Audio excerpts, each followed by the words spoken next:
ഒരിക്കലും ഞാൻ സഹോദരൻ ചർച്ചയിൽ ശുശ്രൂഷിക്കാനായിട്ട് കടന്നു പോയ സമയത്ത് എൻ്റെ കയ്യിൽ ഹാൻഡ് മേക്ക് ഉണ്ട്. അതിൻ്റെ ഞാൻ എവിടേക്കൊക്കെ പോകുമ്പോൾ ഒരു നാളിലേക്ക് പിടിക്കും. ആ സമയത്ത് പ്രാർത്ഥന കഴിഞ്ഞപ്പോൾ എനിക്ക് പറയുകയാണ് ഇവിടെ പരസ്യം നടത്തണം. ഏത് ശുശ്രൂഷിക്കാൻ പോയതാണ് സഹോദരൻ. അങ്ങനെ ദൈവദാസനോട് ഭാഷ എനിക്ക് ഒരു ആഗ്രഹമുണ്ട്.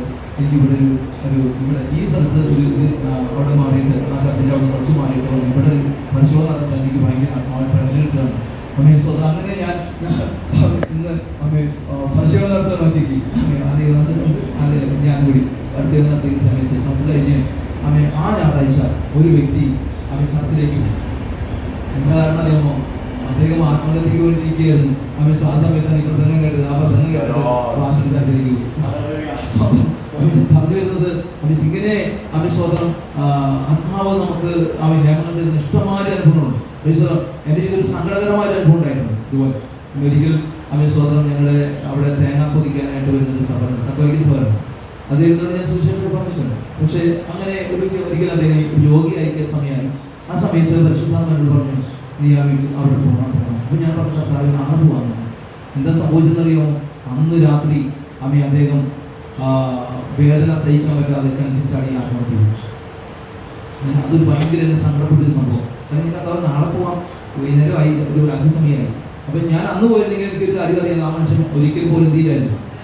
അത് എൻ്റെ ചെയ്ത് ഭയങ്കര. അതുകൊണ്ട് ഇപ്പോൾ ഞാൻ റോട്ടിലൂടെ എൻ്റെ കയ്യിൽ ഇപ്പോഴും ടാക്സ് ഉണ്ടാകും. വണ്ടിയിൽ പോകുമ്പോഴൊക്കെ ടാക്സ് വെച്ചിട്ടുണ്ട്.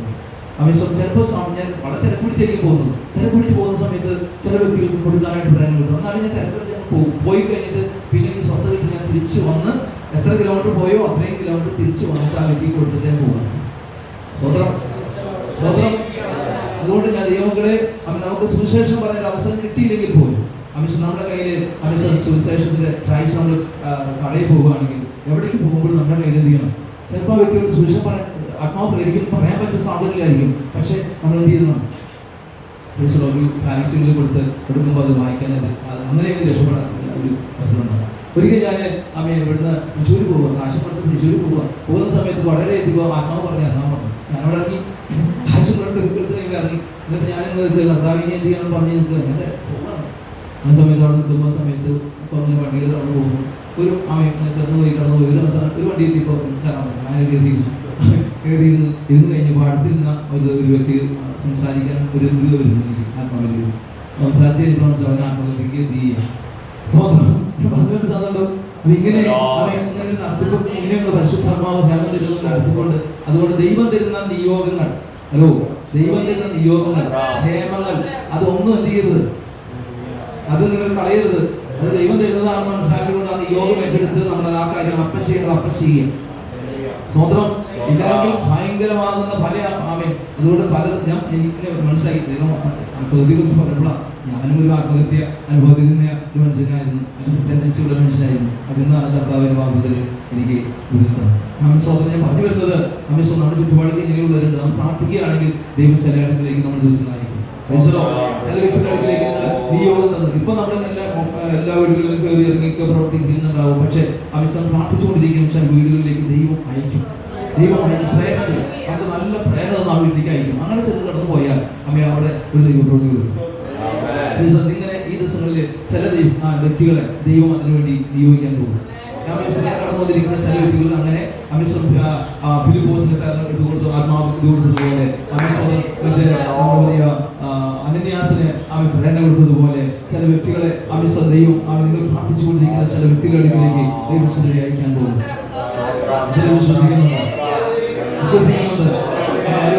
സമയങ്ങളെ വേർതിരിക്കാനാണ് എന്നോട് നിങ്ങളോട് പരിശുദ്ധാത്മാവിൽ നിന്ന് ആലോചനയായിട്ട് പറയുന്നത്. ഞാൻ പ്രാർത്ഥിക്കുന്നുണ്ട്. പക്ഷെ എനിക്കറിയാം, ഞാൻ കർത്താവ് പറഞ്ഞൊരു കാര്യമുണ്ട്. കർത്താവ് പ്രാർത്ഥനയിലും മനസ്സ് ഉറ്റിരിക്കാനുള്ള തോന്നൽ എന്ന് പ്രാർത്ഥിക്കുന്നത്. നമ്മൾ ഉറ്റിരിക്കാന്ന് പറഞ്ഞാൽ എപ്പോഴും പ്രാർത്ഥനയുടെ ഉറ്റിരിക്കാന്ന് പറഞ്ഞാൽ എൻ്റെ അടുത്ത് നമ്മൾ ഒരു കാര്യം ചെയ്യേണ്ട ഉത്തരവാദിത്തങ്ങൾ മറന്നു കഴിയുന്നതല്ല പറഞ്ഞത്. ആ ഉത്തരവാദിത്തങ്ങൾ ചെയ്തുകൊണ്ടിരിക്കുമ്പോഴും പ്രാർത്ഥിക്കാൻ പറ്റും. അങ്ങനെ അനുഭവം ഉണ്ട്, ഒരു ആത്മാവിലുണ്ട്. അതാണ് പ്രാർത്ഥനയുടെയും യാചനയുടെയും ആത്മാവിനാൽ പ്രാർത്ഥനയുടെ ആത്മാവ് എന്ന് പറഞ്ഞാൽ ആ പ്രാർത്ഥന ആത്മാവ് തരും കഴിഞ്ഞാൽ പിന്നെ നമുക്ക് എപ്പോഴും നമ്മൾ പത്തൊക്കെ പറഞ്ഞുകൊണ്ടിരിക്കുമ്പോഴും നമ്മുടെ ഉള്ളിൽ എന്ത് ചെയ്യാം? നമ്മുടെ ഉള്ളിൽ ഇങ്ങനെ പ്രാർത്ഥനയായിരിക്കും. പ്രാർത്ഥനയുടെ ചലനം നടക്കുമ്പോഴും ഇരിക്കുമ്പോഴും ഒക്കെ അമ്മേശ്വര ചലനം ഉണ്ടാവും. സമയം മാറിയിരിക്കേണ്ട സമയം വരുമ്പോൾ ആത്മാവ് മാറിയിരിക്കാനുള്ള അത് വരും. അപ്പോൾ തന്നെ അത് മാത്രമല്ല, നടക്കുമ്പോഴും ഇരിക്കുമ്പോഴും ഒക്കെ ആത്മാവ് ഇങ്ങനെ എന്ത് ചെയ്യുന്നു, നമ്മുടെ ഉള്ളിൽ ഇങ്ങനെ പ്രാർത്ഥന വിഷയങ്ങൾ തരും. ചില വിഷയങ്ങൾ ചില വ്യക്തികളെ മുമ്പിൽ കൊണ്ടുതരും, അവർക്ക് വേണ്ടി പ്രാർത്ഥിക്കാൻ നമ്മൾ അറിയാതെ പരിശുദ്ധാത്മാവ് ഇങ്ങനെ വിഷയങ്ങൾ കൊണ്ടുതരും. എത്ര മനസ്സിലാകുന്നുണ്ട്? ഇങ്ങനെ ചില അനുഭവത്തിലേക്ക് ഒരു ആത്മമണ്ഡലത്തിലേക്ക് ചിലരെ കൊണ്ടുവരുന്ന ദൈവം ആഗ്രഹിക്കുന്നു. ഒരു പ്രാർത്ഥനാലയം, നമ്മൾ ശരിക്കും പറഞ്ഞാൽ പ്രാർത്ഥനാലയങ്ങളാണ് വാസ്തവത്തില്. അമ്മേശ്വരം നമ്മൾ വാസ്തവത്തിൽ പ്രാർത്ഥന ദൈവത്തിന് ചുരുക്കം പറഞ്ഞാൽ നമ്മളെ വിലയ്ക്ക് വാങ്ങിക്കുന്നത് എന്തിനാണെന്നറിയാമോ? അല്ലേ? എന്തിനാ? പ്രാർത്ഥനാലയങ്ങളായിട്ട് ഇതിലൂടെ പറഞ്ഞാൽ നിങ്ങൾ പരിശുദ്ധാത്മാവിന്റെ മന്ദിരമെന്നും ആമേ അല്ലേ? ഒന്നൊരു വാക്യം വായിച്ച് 6:19 വിഷയം എങ്കിൽ പോലും ഞാൻ എന്നെ എൻ്റെ ഉള്ളിൽ ഇങ്ങനെ പ്രേരണയോടെ ഈ പ്രേരണിക്കുന്നതനുസരിച്ച് ഈ അങ്ങനെ സംസാരിക്കുന്നു. ദൈവത്തിന്റെ ദാനമായി നിങ്ങളിലിരിക്കുന്ന പരിശുദ്ധാത്മാവിന്റെ മന്ദിരമാകുന്നു നിങ്ങളുടെ ശരീരമെന്നും നിങ്ങളെ വിലയ്ക്ക് വാങ്ങിയിരിക്കുക. ഇനി നിങ്ങൾക്ക് വേണ്ടി ഉള്ളവരല്ല എന്നും അറിയുന്നില്ലയോ? അടുത്തത്, ആകയാൽ ശരീരം കൊണ്ട് ദൈവത്തെ മഹത്വപ്പെടുത്തുവിൻ. ചുരുക്കം പറഞ്ഞാൽ ഇനി നമുക്ക് വേണ്ടി ജീവിക്കാൻ വേണ്ടി അല്ല നമ്മൾ തിരഞ്ഞെടുത്തിരിക്കുന്നത്. ഇനി ദൈവത്തിന് വേണ്ടി ജീവിക്കുവാൻ, ദൈവത്തിന്റെ പരിശുദ്ധാത്മാവ് എങ്ങനെ നടത്തുന്നുവോ, ഏത് നിലയിൽ നയിക്കുന്നുവോ അതുപോലെ ആ നടത്തിപ്പിനനുസരിച്ച് മുന്നോട്ട് പോകാനാണ് നമ്മൾ ദൈവമാക്കിയിരിക്കുന്നത്. അതിനുവേണ്ടി വലിയ വില കൊടുത്തു. അതുകൊണ്ടാണ് കുഞ്ഞാട് നിന്റെ രക്തം കൊണ്ട് ദൈവം എന്ത് ചെയ്യുന്നു? സകല ഗോത്രത്തിലും ഭാഷയിലും ഉള്ളവരെ ദൈവത്തിനായി വിലയ്ക്ക് വാങ്ങി. ദൈവത്തിന് വേണ്ടി വിലയ്ക്ക് വാങ്ങി നമ്മളെ. എന്തിനു വേണ്ടി? പരിശുദ്ധാത്മാവിന്റെ മന്ദിരമായിരിക്കുവാൻ വേണ്ടി. അപ്പൊ അങ്ങനെയാണ് പരിശുദ്ധാത്മാവ് ഉണ്ടെങ്കിൽ എന്താണ് സംഭവിക്കുന്നത്? പരിശുദ്ധാത്മാവ് എപ്പോഴും ഇങ്ങനെ ചെയ്തിരിക്കുന്നു. പരിശുദ്ധാത്മാവിന്റെ പരിപാടി ദൈവഹിത പ്രകാരം വിശുദ്ധന്മാർക്ക് വേണ്ടി എന്ത് ചെയ്യുന്നു? ദൈവഹിത പ്രകാരം വിശുദ്ധന്മാർക്ക് വേണ്ടി പ്രാർത്ഥിച്ചുകൊണ്ടിരിക്കുക. വിശുദ്ധന്മാർക്ക് വേണ്ടി പക്ഷപാതം ചെയ്തുകൊണ്ടിരിക്കുകയാണ് പരിശുദ്ധാത്മാവ്. ഹല്ലേലൂയ. അപ്പൊ നമുക്ക് എപ്പോഴും പ്രാർത്ഥിക്കുക. എപ്പോൾ ഈ ദൈവം എപ്പോഴും പ്രാർത്ഥിക്കാന്ന് പറഞ്ഞുകൊണ്ട്, പക്ഷെ നമ്മളെപ്പോഴും നമ്മുടെ ആ പ്രാർത്ഥനയുടെ അന്തരീക്ഷം നമുക്കില്ല. അതുകൊണ്ടാണ് ശരിക്കും പറഞ്ഞാൽ പരിശുദ്ധാത്മാവിന്റെ ഇതുണ്ടെങ്കിൽ എപ്പോൾ വേണമെങ്കിലും പ്രാർത്ഥിക്കും. എനിക്ക് അങ്ങനെ പറ്റും. ഞാൻ എപ്പോഴും അങ്ങനെ ആ പ്രാർത്ഥനയുടെ അന്തരീക്ഷം എനിക്ക് നമ്മൾ ആഗ്രഹിച്ച ദൈവം നമുക്ക് തരും. നമ്മൾ ആചരിക്കുന്ന ദൈവം നമുക്ക് തരും. അപ്പൊ പിന്നെ നമുക്ക് ആകൃതി ഇല്ല, ഒരു കുഞ്ഞുകുട്ടി നടക്കുന്ന പോലെ ആയിരിക്കും നമ്മൾ നടക്കുന്നത്. അത് വിഷയങ്ങളൊക്കെ ഉണ്ട്, പ്രശ്നങ്ങളൊക്കെ ഉണ്ട്. പക്ഷെ അതൊരു പ്രശ്നമൊന്നുമില്ല. നമുക്ക് അത് പ്രശ്നമേ തോന്നില്ല. നമ്മളിങ്ങനെ കുഞ്ഞുകുട്ടികൾ നടക്കുന്ന പോലെ കളിച്ച് നടക്കുന്ന പോലെ പറഞ്ഞ പോലെ ആത്മാവിൽ സന്തോഷിച്ച് ആത്മാവിന്റെ സാന്നിധ്യത്തിൽ നന്നായിരിക്കുന്ന ഒരു മേഖലയുണ്ട്. അപ്പൊ അതുകൊണ്ട് ദാസൻ പറഞ്ഞ പോലെ പ്രാർത്ഥിക്കുന്ന ഇങ്ങനെയുള്ള വിഷയങ്ങളൊക്കെ പ്രാർത്ഥിക്കണം, വാഞ്ചിക്കുന്ന ആഗ്രഹിക്കുമ്പോഴാണ് ദൈവത്തിന്റെ ആത്മാവ് നമ്മളെ അതിലേക്ക് പരിശുദ്ധം നയിക്കുന്നത്. എന്തായാലും ഇവിടെ നല്ലൊരു വിഷയമൊക്കെയാണ് നൽകി തന്നിരിക്കുന്നത്. സ്തോത്രം. പരീക്ഷയിൽ അകപ്പെടാതിരിക്കാൻ വേണ്ടി ഉണർന്ന് പ്രാർത്ഥിപ്പിൻ. ആത്മാവ് ഒരുക്കമാണ്, പക്ഷെ ജഡം ബലഹീനമാണ്. എന്തിനാണ് ജഡം ബലഹീനമായിരിക്കുന്നത്? അതുകൊണ്ട് വാസ്തവത്തില് ഇവിടെ കർത്താവ് പ്രാർത്ഥിക്കാൻ പറയുന്നത് അല്ലേ? വാസ്തവം എന്താ സംഭവിക്കുന്നത് അറിയാമോ? ജഡത്തിന് ഒരു കാര്യമുണ്ട്, ദൈവത്തിന്റെ ഹിതം ചെയ്യാൻ പറ്റില്ല. അവൻ ബലഹീനമായിരിക്കുന്നതുകൊണ്ട് അത് ചെയ്യാൻ പറ്റില്ല. അപ്പൊ അതുകൊണ്ട് പ്രാർത്ഥിക്കുമ്പോൾ മാത്രമേ ദൈവം. അത് ആ വാക്യം ഒന്ന് വായിച്ചേ. മത്തായി സുവിശേഷം അതിന്റെ 26:41-42 വാക്യം വായിച്ചു.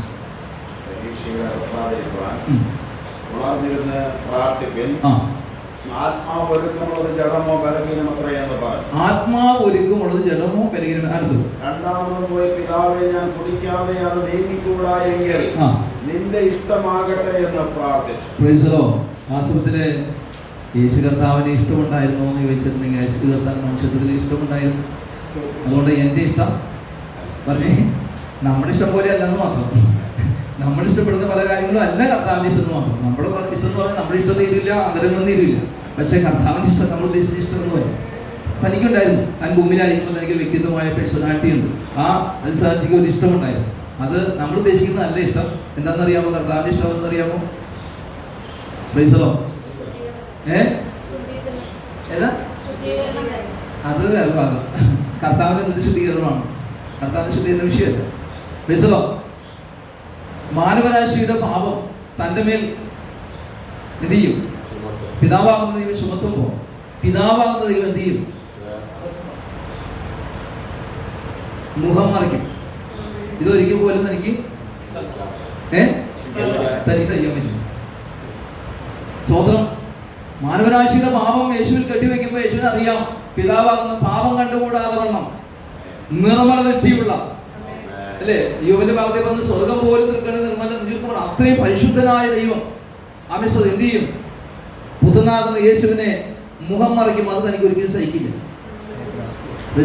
അതാണ് എൻ്റെ ഇഷ്ടം. പക്ഷേ ഞാനത് ഏറ്റെടുക്കാതെ മാനവരാശിക്ക് രക്ഷയില്ലെങ്കിൽ പിതാവേ അത് എന്നിൽ കൂടെ മാത്രമേ അത് നടക്കുമെങ്കിൽ ആ തിരീഷ്ടത്തിനായിട്ട് ഞാൻ ഏൽപ്പിക്കുന്നു പറഞ്ഞ് ദൈവഹിതത്തിന് വേണ്ടി ഏൽപ്പിക്കുന്നു പറഞ്ഞ് ഏൽപ്പിച്ചു കൊടുക്കുകയാണ്. അപ്പൊ ചുരുക്കം പറഞ്ഞാൽ ദൈവഹിതം നിവർത്തിക്കപ്പെടാനാണ് പ്രാർത്ഥന. കാരണം ഒരിക്കൽ പോലും ദൈവഹിതം നിവർത്തിക്കപ്പെടാൻ നമ്മുടെ ജഡം സമ്മതിക്കില്ല. ഹലോ, ജഡത്തിന്റെ പ്രത്യേകത ദൈവഹിതത്തിന് എതിരെയാണ് എപ്പോഴും നിൽക്കുന്നത്. അതുകൊണ്ട് തന്നെ ദൈവഹിതത്തെ നിവർത്തിക്കണമെങ്കിൽ ഇവിടെ കർത്താവ് ദൈവഹിതം നിവർത്തിക്കപ്പെടാൻ വേണ്ടി എന്ത് ചെയ്യുക? പിതാവാകുന്ന ദൈവസന്നിധിയിൽ പ്രാർത്ഥിക്കുക.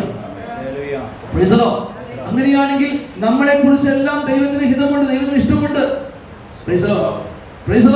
അതുകൊണ്ടാണ് യേശു കർത്താവ് പ്രാർത്ഥിക്കാൻ പഠിപ്പിക്കുമ്പോൾ എന്താ പഠിപ്പിക്കുന്നത്? സ്വർഗസ്ഥനാകുന്ന ഞങ്ങളുടെ പിതാവേ, നിന്റെ നാമം നിന്റെ രാജ്യം വരണമേ, നിന്റെ ഇഷ്ടം സ്വർഗത്തിലെ പോലെ ഭൂമിയിലുമാകണമേ. പ്രാർത്ഥിക്കുക പ്രാർത്ഥിക്കാൻ പഠിപ്പിക്കുക ശിഷ്യന്മാരെ പ്രാർത്ഥിക്കാൻ പഠിപ്പിക്കുക. അങ്ങനെയാണെങ്കിൽ നമ്മളെ കുറിച്ച് എല്ലാവരെയും കുറിച്ച് ഒരു തിരുവിഷ്ടവും എല്ലാവരെയും കുറിച്ചുണ്ട്. അത് നിവർത്തിക്കപ്പെടണമെങ്കിൽ ആഗ്രഹിച്ചുകൊണ്ട് നടക്കില്ല. സഹോദരം, ഞാനിവിടെ വരാൻ വേണ്ടി എന്തോ ഒരു ആഗ്രഹിച്ചു. ഞാൻ വീട്ടിൽ എത്ര പ്രാവശ്യം പറഞ്ഞത് എല്ലാം ഈ വീട്ടിലൊക്കെ പറഞ്ഞ് ആഗ്രഹിച്ചു. പക്ഷെ എന്നെ മനസ്സിലാക്കിയ കാര്യം ഞാൻ പ്രാർത്ഥിച്ചു. സ്വോത്രം നമ്മൾ പല കാര്യങ്ങളും ദൈവത്തിന് വേണ്ടി ചെയ്യണം, പ്രവർത്തിക്കണം, പ്രാർത്ഥിക്കണം എന്നൊക്കെ ആഗ്രഹിക്കാറില്ലേ? പക്ഷെ അത് നടക്കാറുണ്ടോ? പലതും ഇല്ല. അതാ സത്യം. സ്വോത്രം. പക്ഷെ നമ്മൾ ഇനി തൊട്ട് പ്രാർത്ഥിച്ചു നോക്കിക്കേ. സ്വോത്രം. ഇനി പ്രാർത്ഥിച്ചു നോക്കിക്കേ. ആ തിരിഷ്ടം ചെയ്യുവാൻ ആവശ്യമായ സാഹചര്യങ്ങളെ കാര്യങ്ങളെ എല്ലാം ദൈവത്താൽ ക്രമീകരിക്കപ്പെടും. എന്നെ പോകാൻ സഹായിക്കുന്ന ഒരു കാര്യം. സ്വോത്രം. ഈ ദിവസങ്ങളിൽ അതുകൊണ്ട് ദൈവത്തിന്റെ ഇഷ്ടം നമുക്ക് പല കാര്യങ്ങളും നമുക്ക് ദൈവത്തിന്റെ ഇതെന്ന് അറിയാം. ഇപ്പൊ ഇന്ന് ഇത്രയും ദിവസം ഇവിടെ പ്രസംഗിച്ചപ്പോൾ ദൈവത്തിന്റെ ഇതും ഇഷ്ടവും അതിനെ കുറിച്ചുള്ള പ്ലാനും പദ്ധതിയും ഒക്കെ നമ്മൾ മനസ്സിലാക്കി. ഇഞ്ഞി തൊട്ട് എന്നൊക്കെ നമുക്ക് തീരുമാനമൊക്കെ എടുത്തിട്ടുണ്ടാവും. പക്ഷെ ഇനി തൊട്ട് നടക്കില്ല. സ്വതന്ത്രം നടക്കണമെങ്കിൽ എന്ത് ചെയ്യണം? കർത്താവേ, എനിക്ക് ആഗ്രഹമുണ്ട്, നിന്നെ സഹായിക്കണം, നീ എനിക്ക് കൃപ തരണം എന്ന് നമ്മൾ പ്രാർത്ഥിക്കാൻ തുടങ്ങിയാൽ ദൈവം നമുക്ക് സാഹചര്യങ്ങളെ മേഖലകളെ ഒരുക്കി തരും, സാഹചര്യങ്ങളെ ക്രമീകരിച്ചു തരും, വ്യക്തികളെ ക്രമീകരിച്ചു തരും. ഒക്കെ ദൈവത്താൽ ക്രമീകരിക്കുമ്പോൾ ക്രമീകൃതമായി തീരും. ഈ ദിവസങ്ങളിൽ അത് കർത്താവിനെ കുറിച്ച് ആഗ്രഹിക്കുന്നു. ഒരിക്കൽ ഞങ്ങളുടെ ചർച്ചില് ഒരു 12 വയസ്സുള്ള ഒരു മകൻ, ഇപ്പോൾ നമ്മുടെ ഇവിടെ ചാലക്കുടിയിൽ ഒരു ടൈലറിന്റെ ഹോൾസെയിലിൽ നിൽക്കുന്ന ഒരു പയ്യൻ, അവര് ചേട്ടൻ നിൽക്കുന്നത് ആ സ്ഥാപനം അവര് വന്നപ്പോഴാണ് ആ സ്ഥാപനമൊക്കെ ഇപ്പോൾ വലിയ സ്ഥാപനമായിട്ട് മാറിയത്. സ്തോത്രം. എന്തായാലും സ്തോത്രം. ആ മകൻ 12 വയസ്സുള്ള എന്നോട് പറഞ്ഞു, പാസ്റ്ററെ, ഞാൻ 3 ദിവസം ഉപവസിക്കാൻ പോകുന്നു. ഞാൻ 3 ദിവസം ഉപവസിക്കാൻ പോകുന്നു. അപ്പൊ ഞാൻ പറഞ്ഞു, നീ ഉപവസിക്കില്ലടാന്ന് പറഞ്ഞു. സാധാരണ പാസ്റ്റർമാർ പ്രോത്സാഹനം നൽകണം, ഇല്ലേ? പ്രോത്സാഹനം നൽകണ്ടേ? കുഞ്ഞു കുട്ടികളോട് സന്ദേശം ഞാൻ പ്രാർത്ഥിക്കാൻ മോനെ എന്നൊരു പറയണ്ടേ? പക്ഷെ എനിക്ക് അന്ന് ഇങ്ങനെ ഉള്ളിൽ തോന്നുക, നീ ഉപവസിക്കില്ലടാന്ന് പറഞ്ഞു. വലിയ പാസ്റ്റർ, ഞാൻ ഉപവസിക്കുന്നു. ഞാൻ പറഞ്ഞു, നീ ഉപവസിക്കില്ല. അങ്ങനെ പിറ്റേ ദിവസം ഞാൻ ഈ ഉപവാസം എടുക്കുന്ന കുഞ്ഞിനെ കാണാൻ വേണ്ടി ചെന്ന് കഴിഞ്ഞപ്പോൾ അവൻ എന്നോട് പറഞ്ഞു, പാസ്റ്റർ 9 മണിയായിട്ടുള്ളൂ കേട്ടോ. പാസ്റ്റർ എനിക്ക് മനസ്സിലായി, സംഭവം എന്താ മനസ്സിലായി, ഉപവസിക്കാൻ പറ്റില്ലാന്ന്. ഞാൻ പറഞ്ഞു, മോനെ, ഇത് ഞാൻ നിന്നോട് പറഞ്ഞു, ഞാൻ പ്രവചിച്ചതല്ല, ഞാനൊരു പ്രവചനം പറഞ്ഞാൽ, ഞാൻ പ്രവാചകനൊന്നുമല്ല, ഞാൻ പ്രവചനം പറഞ്ഞതുമല്ല. നിനക്ക് അത് നടക്കില്ല എന്നുള്ള നാളത്തെ കാര്യം എനിക്കിന്ന് മനസ്സിലായി മോനെ എന്നൊക്കെ പറഞ്ഞ് അങ്ങനെയൊന്നും ആയതല്ല. ചില ആളുകൾ ചില കാര്യങ്ങൾക്ക് പറയുമ്പോൾ എന്താ പറയുക, യേശുക്രിസ്തുവിനില്ലാത്ത വെളിപ്പാട്, അപ്പസ്തലന്മാർക്കില്ലാത്ത വലിയൊരു വെളിപ്പാട് കിട്ടിയതുപോലെ ചില സംസാരിക്കുന്നില്ലേ, എനിക്ക് ഇന്നലെ കിട്ടിയ വെളിപ്പെട്ട് കിട്ടിയതാ അല്ലേ? കേട്ടല്ലേ? അപ്പൊ അതിൻ്റെ അടുത്ത് ഞാൻ സാധാരണക്കാരനൊന്നുമല്ല, അസാധാരണക്കാരനെന്ന് മനസ്സിലാക്കണം. എൻ്റെ അടുക്കിലേക്ക് പ്രാർത്ഥിക്കാൻ വേണം. ഞാൻ അസാധാരണക്കാരനോ അല്ല. എനിക്ക് യേശുക്രിസ്തുവിനില്ലാത്ത വെളിപ്പാടും അപ്പോസ്തലന്മാർക്കില്ലാത്ത ഒരു വെളിപ്പാട് ഇന്നും വരെ എനിക്ക് കിട്ടിയിട്ടില്ല. സ്വതന്ത്രം ചെയ്തല്ലേ? സ്വതന്ത്രം. അവർക്ക് കിട്ടിയ വെളിപ്പാട് എനിക്ക് ചില സമയത്ത് കണ്ണ് കാണാനൊക്കെ പറ്റിയിട്ടുണ്ട്, അത്രേ ഉള്ളൂ. അത്ര അല്ലാണ്ട് വേറെ ഒന്നും സംഭവിച്ചിട്ടില്ല. എൻ്റെ കണ്ണ് ആ സമയത്ത് ഇതിലുണ്ട്, പക്ഷെ എനിക്ക് ചില സമയത്ത് കാണാൻ പറ്റി, അത്രേ ഉള്ളൂ. സ്വതന്ത്രം ചെയ്താട്ടെ? സ്വതന്ത്രം. അപ്പൊ ഈ മനുഷ്യൻ ഈ കൊച്ചിന് ഞാൻ ഇത് പറഞ്ഞു കൊടുക്കാൻ വേണ്ടിയിട്ടാണ്, ഇത് പഠിപ്പിക്കാൻ വേണ്ടിയിട്ടാണ് ഞാൻ അവനെ എന്ത് ചെയ്തത്, ഈ ദൈവകൃപയിൽ ആശ്രയിക്കാൻ പഠിപ്പിക്കാൻ വേണ്ടിയിട്ടാണ് ഞാൻ ഈ അവനോട് പറഞ്ഞത് പറ്റില്ല, അല്ലാണ്ട് ഞാൻ പ്രവചനം ഇത് ദൂത് കണ്ടിട്ടൊന്നുമല്ല. അങ്ങനെ ഞാൻ ആ മനുഷ്യൻ കൊച്ചിനോട് പറഞ്ഞു, മോനെ എന്തുകൊണ്ടാണ് നിനക്കത് പറ്റാത്തത്? നീ തീരുമാനിച്ചത് ആത്മീയ കാര്യമാണ്, ഉപസിക്കുക എന്ന് പറഞ്ഞാൽ ദൈവിക കാര്യമല്ലേ, ആത്മീയ കാര്യമല്ലേ, എന്നിട്ട് നിനക്കത് പറ്റാതിരിക്കുന്നത് എന്തുകൊണ്ടാണ്? ഞാൻ അവനോട് ഞാൻ പറഞ്ഞു കൊടുത്തു, ഇങ്ങനെയാണ് മോനെ, നീയെ കർത്താവ്, എനിക്ക് ആഗ്രഹമുണ്ട് കർത്താവെ, നീ കൃപ തരികയാണെങ്കിൽ ആ കൃപ തരികയാണെങ്കിൽ 3 ദിവസം ഉപസിക്കുന്ന ആഗ്രഹമുണ്ടെന്ന് നീ ഒരു വാക്ക് പറഞ്ഞിരുന്നെങ്കിൽ നിനക്ക് 40 ദിവസം ഉപസിക്കുന്ന ദൈവം തന്നെ എന്താണ്, നിനക്ക് 40 ദിവസം ഉപസിക്കാൻ കൃപ വരും. എങ്ങനെയായിരുന്നെങ്കിൽ കർത്താവ് എനിക്ക് 3 ദിവസം ഉപസിക്കാൻ ആഗ്രഹമുണ്ട്, അപ്പ അവൻ എന്നെ സഹായിക്കണം എന്ന് നീ പറയുകയാണെങ്കിൽ അവൻ 3 ദിവസമല്ല 40 ദിവസം വരെ ഉപസിക്കാൻ നിനക്ക് ദൈവം കൃപ തരും. അപ്പൊ ഞാൻ പറഞ്ഞു വന്നതിന്റെ അർത്ഥം എന്താണെന്ന് അറിയാൻ മനസ്സിലായോ? ആമേശ്വരത്തിൽ നമ്മൾ ആഗ്രഹം കൊണ്ട് മാത്രമായില്ല, നമ്മൾ ദൈവം, അതുകൊണ്ടാണ് നിന്റെ എല്ലാ വഴികളിലും അവനെ നനച്ചു വിടുക, അവൻ നിന്റെ പാതയെ നേരെയാക്കും. അപ്പൊ ഇങ്ങനെ നേരെയായി കിടക്കാത്ത പല വിഷയങ്ങളും സാഹചര്യങ്ങളും ഒക്കെ ഉണ്ടെങ്കിൽ ആമേശ്വരം ഇന്ന് ചില ആൾക്കാർ നേരെയാക്കാൻ വേണ്ടി ഉപദേശിക്കുക, അങ്ങനെ ഉപദേശം കൊടുത്തുകൊണ്ടിരിക്കുക. കഴിഞ്ഞ ദിവസം പാസ്റ്ററിനോട് പറഞ്ഞു, പാസ് പറയുകയാണ്, എങ്ങനെയാണ് പറഞ്ഞത്, അവൻ ഉപദേശിച്ച് ഞാനും കൊള്ളാതനായി തുടങ്ങി. മനസ്സിലായില്ല? അപ്പൊ ഞാൻ പറയുന്നത് അങ്ങനെയല്ല, നിങ്ങൾ ഉപദേശിക്കണമെന്ന് ബൈബിൾ പറയുന്നത്, ഉപദേശിക്കണമെന്ന് തന്നെയാണ് ബൈബിൾ പഠിപ്പിക്കുന്നത് അല്ലെ? ബുദ്ധി ഉപദേശിപ്പീൻ, ഉൾക്കരുതില്ലാത്തവരെ ധൈര്യപ്പെടുത്തുവിൻ, അവൻ ക്രമം കെട്ടവരെ ബുദ്ധി ഉപദേശിപ്പീൻ എന്നൊക്കെയാണ് അതിന് പറയുന്നത്. അപ്പൊ അത് ചെയ്യണം. പക്ഷേ അത് 1-2 വട്ടം പറഞ്ഞിട്ട് നേരെയാവണില്ലെങ്കിൽ നേരെയാക്കാൻ കഴിവുള്ളവന്റെ കരങ്ങളിൽ കൊടുക്കണം. അതായത് ഞാൻ കുറെ ഉപദേശിച്ചപ്പാ, എന്നിട്ട് നേരെയാവണില്ല, ഈ വിഷയം എനിക്ക് പറ്റില്ല കേട്ടോ, അങ്ങോട്ട് കത്തില്ല, നീ പറഞ്ഞാലൊക്കെ ഞാൻ ഉപദേശമൊക്കെ ചെയ്തിട്ടുണ്ട്, ഇനി എനിക്ക് പറ്റില്ല എന്ന് പറഞ്ഞാൽ വെച്ചു കൊടുത്ത് നോക്കിക്കേ. അത് മക്കളുടെ വിഷയമാണെങ്കിലും, അത് ഭർത്താവിന്റെ വിഷയമാണെങ്കിലും, ഭാര്യയുടെ വിഷയമാണെങ്കിലും, സഭാവിശ്വാസികളുടെ വിഷയമാണെങ്കിലും ഒന്ന് വെച്ചു കൊടുത്ത് നോക്കിക്കേ. കർത്താവ് നേരെയാക്കേണ്ട വ്യക്തിയെ നേരെയാക്കും, നേരെയാക്കേണ്ട സാഹചര്യങ്ങളെ ദൈവം നേരെയാക്കും.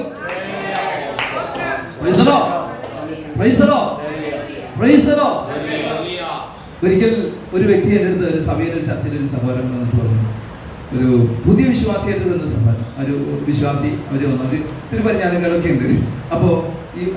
അപ്പോൾ അവരോട് ചില ഉപദേശങ്ങൾ, ഈ പഴയ വിശ്വാസി എന്നോട് പറഞ്ഞു, പാസ്റ്റേ നിങ്ങൾ അവരോട് സംസാരിക്കണം, ഇന്ന വിഷയങ്ങളൊക്കെ സംസാരിക്കണമെന്നോ.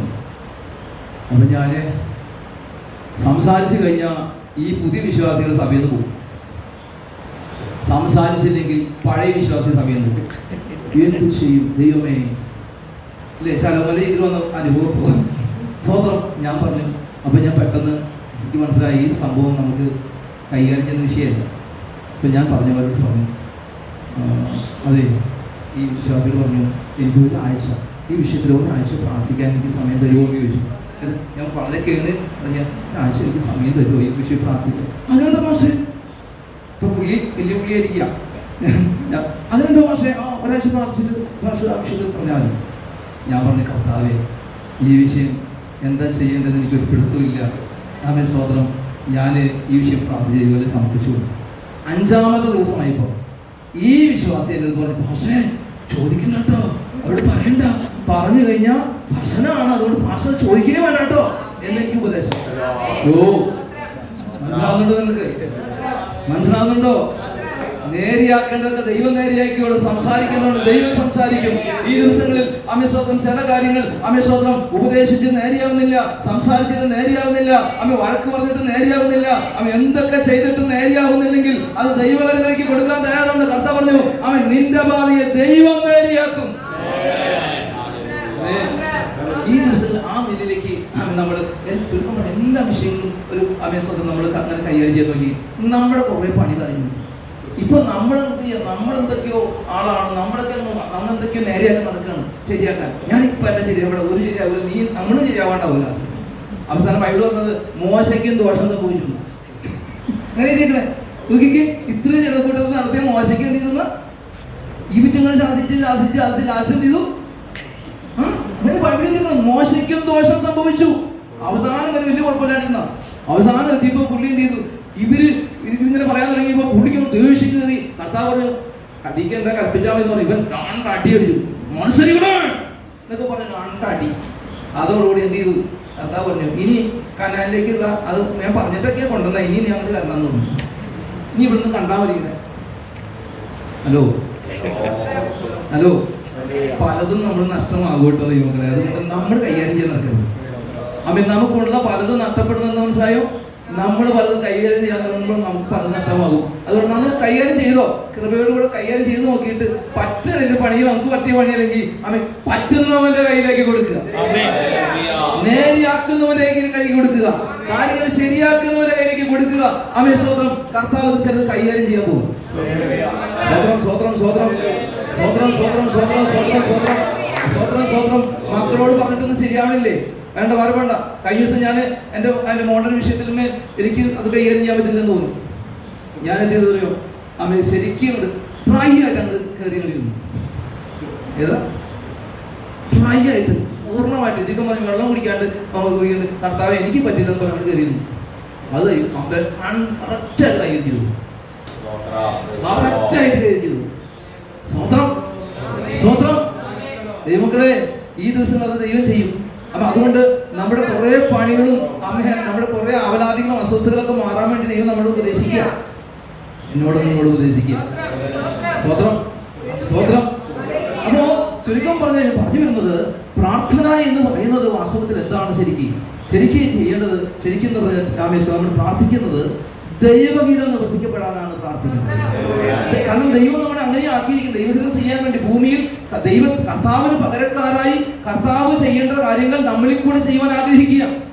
സ്വർഗത്തിലുള്ള തിരിഹിതം ഭൂമിയിൽ നമ്മുടെ ഭവനത്തിൽ, നമ്മുടെ സഭയിൽ, നമ്മൾ ആക്കുന്ന ഏത് മേഖലയിലും ആ തിരിഷ്ടം നമ്മിൽ കൂടെ ചെയ്യാൻ ദൈവം ആഗ്രഹിക്കുന്നത്. ഇപ്പോ അല്ലേ? ഇനി പരിശുദ്ധാത്മാവ് പോലും ചെയ്യുന്നത് എങ്ങനെയാ?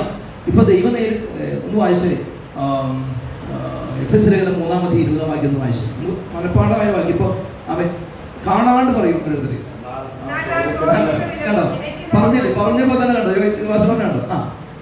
എന്നാൽ നാം ചോദിക്കുന്നതിലും നിലയ്ക്കുന്നതിലും അത്യന്തപരമായിട്ട് ചെയ്യുവാൻ നമ്മിൽ ആഗ്രഹിക്കുന്ന ശക്തിയാൽ കഴിയുന്നവന്. എങ്ങനെ? നിങ്ങൾ വായിച്ചോ? നമ്മിൽ ആഗ്രഹിക്കുന്ന ശക്തിയാൽ. കർത്താവ് നേരിട്ടൊന്നും ചെയ്യില്ലെന്ന് പോ.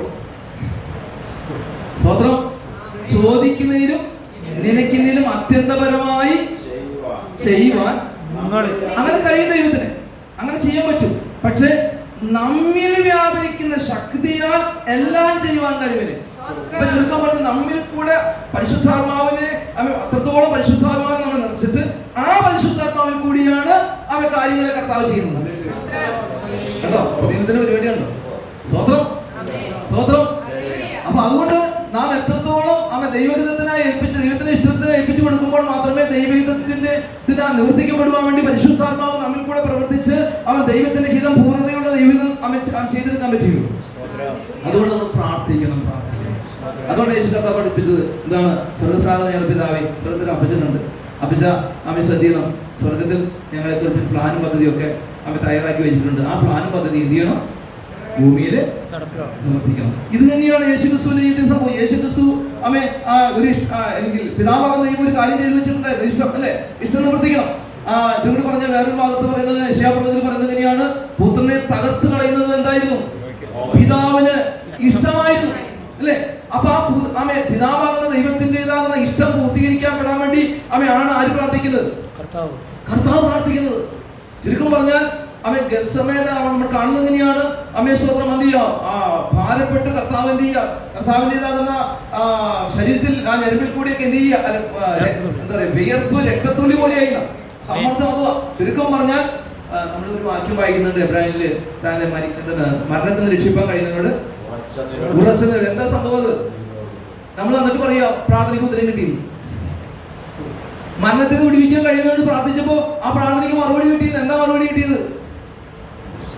എന്നിട്ട് ക്രൂശിലേക്ക് അവൻ കയറിയത്. അപ്പൊ മറുപടി ആയോ? പിന്നെ എന്തോ മറുപടി? ഈ മാനവരാശിയുടേതാകുന്ന ഇതെല്ലാം കൂടി തന്റെ മേലെ കയറുമ്പോ തനിക്ക് സമ്മർദ്ദമാണ്. സമ്മർദ്ദം വന്ന് കാട്ടു പൊട്ടിച്ചാവാൻ സാധ്യതയുണ്ട്. ഇപ്പൊ ഒരേ ഞരമ്പ് പൊട്ടിയിട്ടുള്ളൂ, ഞരമ്പ് പൊട്ടി മണ്ണുള്ളൂ. ആട്ടുപൊട്ടി അവിടെ വെച്ച് ചത്തു കഴിഞ്ഞാൽ പിതാവിന്റെ ഇഷ്ടം നിവർത്തിക്കപ്പെടില്ല അവിടെ. ഹലോ, ക്രൂശിലാണ് പിതാവിന്റെ ഇഷ്ടം. അവിടെ വെച്ച് തകർക്കപ്പെടുന്നതാണ് പിതാവിന്റെ ഇഷ്ടം. ആ പൂർണ്ണതയിലേക്ക് എത്തപ്പെടാതെ വഴിയിൽ വെച്ച് രക്തവാർന്നു പോയി ചാവുകയോ അല്ലെങ്കിൽ സമ്മർദ്ദം കൊണ്ട് ഹാട്ടുപൊട്ടി ചാവുകയൊക്കെ ചെയ്താൽ അത് ദൈവഹിതമാവില്ല. ഹല്ലേലൂയ. അതുകൊണ്ട് ക്രൂശി തന്നെ കയറി ക്രൂശിൽ കിടന്ന് അവൻ തന്റെ ജീവൻ എന്ത് ചെയ്യണം? അവൻ പിതാവേ അവൻ പൂർത്തിയായി സകലം നിവൃത്തിയായി എന്ന് പറഞ്ഞുകൊണ്ട് ആ പിതാവിന്റെ കയ്യിലേക്ക് ഏൽപ്പിച്ചു കൊടുക്കുന്നതുവരെയും അവൻ എന്ത് ചെയ്തത്? അതിനിടയിൽ താൻ മരിക്കാൻ പാടില്ല, അവൻ യാതൊരു വിധത്തിലും മരിക്കാൻ പാടില്ല. അവൻ പൂർണ്ണതയുള്ള ആ തിരുവിഷ്ടം പൂർണ്ണതയിൽ നിവർത്തിച്ചിരിക്കാൻ വേണ്ടിയാണ് പിതാവാകുന്ന ദൈവത്തിന് പ്രാർത്ഥിച്ചത്. ഹല്ലേലൂയ. അങ്ങനെ പ്രാർത്ഥിച്ചപ്പോൾ തിരിച്ചതിന് വേണ്ടി പ്രാർത്ഥിച്ചപ്പോൾ എന്താ സംഭവിച്ചത്? ആ തിരിഷ്ടം നിവർത്തിച്ചു, പൂർണ്ണതയിൽ നിവർത്തിച്ചു. ഇടത്തട്ടിൽ എന്തില്ല? ഇടയിൽ തിരിഹിതം ആമ ഇല്ലാതെ പോയില്ല. ഇടയിൽ എന്ത് തിരിഹിതം വിട്ടു പോകേണ്ടി വന്നില്ല. ആമ തിരിഹിതത്തിൽ നിന്ന് അകന്നു പോയില്ല. ആ തിരിഹിതത്തിൽ നിന്ന് ആമ ഇറങ്ങി പോകേണ്ടി വന്നില്ല, അല്ലെങ്കിൽ ഒഴിഞ്ഞു പോകേണ്ടി വന്നില്ല. ആ തിരിഹിതം പൂർണ്ണമായി നിവർത്തിക്കാൻ ഇടയായി. അങ്ങനെ ദൈവങ്ങളെ ആമ എന്നേക്കും നിങ്ങൾക്കും ഈ ക്രിസ്തുവിന്റെ മാതൃകയാണ് അറിയുന്നില്ല. അതുകൊണ്ട് നമ്മുടെ ജീവിതത്തിൽ ആമ തിരിയിഷ്ടം നിവർത്തിക്കപ്പെടാൻ വേണ്ടി ഇവിടെ കർത്താവ് പ്രാർത്ഥിച്ചതുപോലെ ആമ അത് പ്രാർത്ഥിക്കാൻ കർത്താവ് പഠിപ്പിക്കുകയും ചെയ്തു. അതുകൊണ്ട് നമ്മുടെ ജീവിതത്തിൽ തിരിയിഷ്ടം നിവർത്തിക്കപ്പെടാൻ വേണ്ടിയാണ് നമ്മൾ പ്രാർത്ഥിക്കുന്നത്. അങ്ങനെ പ്രാർത്ഥിക്കുക. ഓരോ ദിവസവും നമ്മൾ പ്രാർത്ഥിക്കുക. രാവിലെ എഴുന്നേറ്റ് പ്രാർത്ഥിക്കുമ്പോൾ നമ്മുടെ കുറെ കാര്യങ്ങൾ നമ്മൾ പ്രാർത്ഥിക്കുന്നത്, കുറെ ഇഷ്ടങ്ങൾ പ്രാർത്ഥിക്കുന്നത്. ഞാൻ പ്രാർത്ഥിക്കുന്ന അറിയാം, കർത്താവേ അങ്ങ് ആ കാര്യം ഈ കാര്യം ഇഷ്ടമൊക്കെയാ, നിനക്ക് ഇതാണെങ്കിൽ വേണ്ട കർത്താവ് എന്ന് പ്രാർത്ഥിക്കുന്നത്. ധൈര്യം ഉണ്ടോ പ്രാർത്ഥിക്കാൻ? എന്റെ ഭാഷ ഞങ്ങൾ തലകുത്തികളൊന്നും ബോധ്യം വന്നിട്ടൊന്നും താൻ നിൽക്കില്ല. എന്നിട്ട് ഭാഷ ഇങ്ങനെയൊക്കെ പ്രാർത്ഥിക്കാൻ എനിക്കും പല വിഷയങ്ങൾ പ്രാർത്ഥിക്കുമ്പോൾ എനിക്ക് തോന്നും, എനിക്ക് മനസ്സിൽ തോന്നി ഇത്തിരി കടുപ്പായി പോയോ, ഇത്തിരി കൂടി പോയോ എന്നൊക്കെ തോന്നും. അപ്പൊ ഞാൻ പ്രാർത്ഥിക്കും, കർത്താവേ അങ്ങേക്ക് എനിക്ക് ആഗ്രഹമൊക്കെ ഉണ്ടെങ്കിൽ ഇഷ്ടമുണ്ടെങ്കിൽ തന്നാൽ മതി, ഇഷ്ടം വേണ്ട കർത്താവേ അല്ലേ. ഒരു വാക്യം വായിച്ചേ, 1 യോഹന്നാൻ 5:14 വായിച്ചു. ഹല്ലേലൂയ.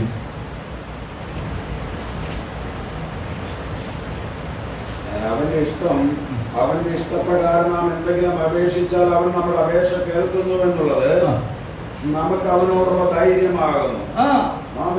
അതിനർത്ഥം കർത്താവിന്റെ ഇഷ്ടപ്രകാരമുള്ള കാര്യം എന്താണെങ്കിലും അത് തന്നിരിക്കും. ഞാൻ ഇതുപോലെ ഒരിക്കൽ ഞാൻ എൻ്റെ ഫസ്റ്റ് ടൈം എന്ന് പറയുന്നത് ഞാൻ ഓടി വന്ന് ബൈബിളോജി പഠിച്ചിട്ട് ഫാസ്റ്റ് ആയാളല്ല സ്വതന്ത്രം. പിന്നെയാണ് ബൈബിളൊക്കെ പഠിച്ചത്.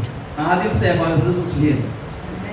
ആമേ ഹോളിലിറങ്ങി ഞാൻ കിടപ്പൊക്കെ അവിടെ തന്നെ സ്വതന്ത്രം. അവിടെ വരുന്നവർക്ക് ആഹാരം ഉണ്ടാക്കി കൊടുക്കുക, അവരെ വരുന്നവർക്ക് ചായയും കാപ്പി ഉണ്ടാക്കി കൊടുക്കുക, ആമേ ടോയ്ലറ്റ് കഴുകുക, ആമേ ഹോളടിച്ചു വാരുക, ആമേ പായിടുക, ആമേ സ്വതന്ത്രം. ഇനി അവിടെ വരുന്ന ഗസ്റ്റുകൾക്ക് ചായ വെച്ച് കൊടുക്കുക. ഇതൊക്കെയാണ് എൻ്റെ ആദ്യത്തെ ശുശ്രൂഷ. ലോ സ്വതന്ത്രം സ്വതന്ത്രം. ഞായറാഴ്ച കഞ്ഞി വെക്കണം. കഞ്ഞി എങ്ങനെ വെക്കണം അറിയാം? മണ്ണൂത്തി സെന്ററിൽ നിന്ന് അവിടെ റബ്ബറിന്റെ വിറക് തലേ ചുമ്മി കൊണ്ടുവന്ന് കത്തിച്ച് അവ കഞ്ഞി വെക്കും, ആഹാരം ഉണ്ടാക്കുകയും ചെയ്യണം. റൈസലോ കറിയൊക്കെ ഉണ്ടാക്കും. അതാണ് ഞായറാഴ്ച പരിപാടി എല്ലാവരും. അത് ഞായറാഴ്ച ചെയ്യണം. ഹോളടിച്ച് വാടണം, പായിടണം, ടോയ്ലറ്റ് വൃത്തിയൊക്കെ എല്ലാവരും മുറ്റടിച്ച് വാടണം. ഇതൊക്കെയാണ് സ്വതന്ത്രം സ്വതന്ത്രം. ഇത് ശുശ്രൂഷയാണോ? സഹോദരിമാരെ, നിങ്ങൾ ചെയ്യുന്ന ശുശ്രൂഷകളൊക്കെ ദിനംപ്രതിയുള്ള ശുശ്രൂഷയാ. നിങ്ങൾ ചെയ്യുന്ന ഓരോ കാര്യങ്ങളും ശുശ്രൂഷയാണെന്ന് ബോധ്യത്തോടുണ്ട്. ഞാനെന്റെ ഭാര്യയെ സഹായിക്കാറുണ്ട് കാലത്ത്. എനിക്ക് ഞാൻ വെറുതെ നിന്ന് തോണ്ടിയിരിക്കാറില്ല. തോണ്ടിരിക്കാൻ അവരോട് പറയും, എന്തെങ്കിലും കാര്യം പറഞ്ഞോട്ടോ, ഞാൻ ചെയ്തു തരാട്ടോ, നീ പറഞ്ഞോളൂ നീ സ്വതന്ത്രം. അത് ഞാൻ ശുശ്രൂഷയായിട്ട് കരുതുന്നു. അങ്ങനെയാണോ? നമ്മൾ ചെയ്യുന്ന ശുശ്രൂഷയാണോ? നമ്മൾ ചെയ്യുന്ന ഓരോ കാര്യം ശുശ്രൂഷയാണെങ്കിൽ അവ ശുശ്രൂഷയാണോ? ആണോ? ഒരു വാക്യം വായിച്ചേ, കൊലോസ്യലേഖനം അതിന്റെ 3:21 വായിച്ചു. എന്തോ നിനക്ക് പറയും, എന്റെ ഉള്ളിൽ ഇങ്ങനെ വരണം. സ്വതന്ത്രം. നിങ്ങൾ ചെയ്യുന്നതൊക്കെയും എന്ന് പറയണേ. അവിടെ എന്തെന്ന് പറഞ്ഞ അവിടെ പറഞ്ഞു വരുന്നത് 18-ാം വാക്യത്തിൽ ഭാര്യമാരെ എന്ന് വിളിച്ചിട്ട് പറയുന്നത് അല്ലേ? 19-ാം വാക്യത്തിൽ ഭർത്താക്കന്മാരെ എന്ന് വിളിച്ചിട്ട് പറയുന്നത്. അതിന്റെ 20-ാം വാക്യത്തിൽ മക്കളെ എന്ന് വിളിച്ചിട്ട് പറയുന്നത്. അതിന്റെ 21-ാം വാക്യത്തിൽ പിതാക്കന്മാരെ എന്ന് വിളിച്ചിട്ടാണ്. അതിന്റെ 22-ാം വാക്യത്തിൽ പറയുന്നു ദാസന്മാരെ എന്ന് വിളിച്ചിട്ടാണ് പറയുന്നത്. എന്നിട്ട് ഇങ്ങനെ പറഞ്ഞിട്ട് പറയുകയാണ്, നിങ്ങൾ ചെയ്യുന്നതൊക്കെ മനുഷ്യർക്ക് വേണ്ടിയല്ല. ഇതൊക്കെ ചെയ്യുന്നത് ആർക്ക് വേണ്ടിയായിരിക്കും? മനുഷ്യർക്ക് വേണ്ടിയാണ് ചെയ്യുന്നത്. പക്ഷെ അവിടെ പറയുന്നത് മനുഷ്യർക്ക് വേണ്ടിയല്ല, കർത്താവിനെന്ന പോലെ മനസ്സോടെ ചെയ്യുവിൻ, അവകാശം എന്ന പ്രതിഫലം കർത്താവ് തരുമെന്ന് അറിഞ്ഞ് കർത്താവായ യേശുക്രിസ്തുവിനെ സേവിപ്പിൻ. അപ്പൊ നമ്മൾ ചെയ്യുന്ന ഓരോ കാര്യങ്ങളും ശുശ്രൂഷയാണ്. എന്റെ ദൈവത്തിന് വേണ്ടി. ഇപ്പൊ ചില ആളുകൾ ചോദിക്കും, അപ്പൊ മാസ്റ്ററെ ഞങ്ങൾ ജാതികളുടെ കീഴിൽ ജോലി ചെയ്യുന്നുണ്ടല്ലോ, അപ്പൊ അത് ശുശ്രൂഷയാണോ? അതെ. കർത്താവിന്റെ വചനം അമേശ്വര 6-ാം അധ്യായത്തില് 5-ാം വാക്യം വായിച്ച് അത് ചേർത്ത് വെച്ച്. ഇന്ന് പല ആളുകൾക്ക് സംശയമാണ്. ദാസന്മാരെ ജഡപ്രകാരം ക്രിസ്തുവിനെ പോലെ. യജമാനന്മാർക്ക് ആരെ പോലെ? ക്രിസ്തുവിനെ പോലെ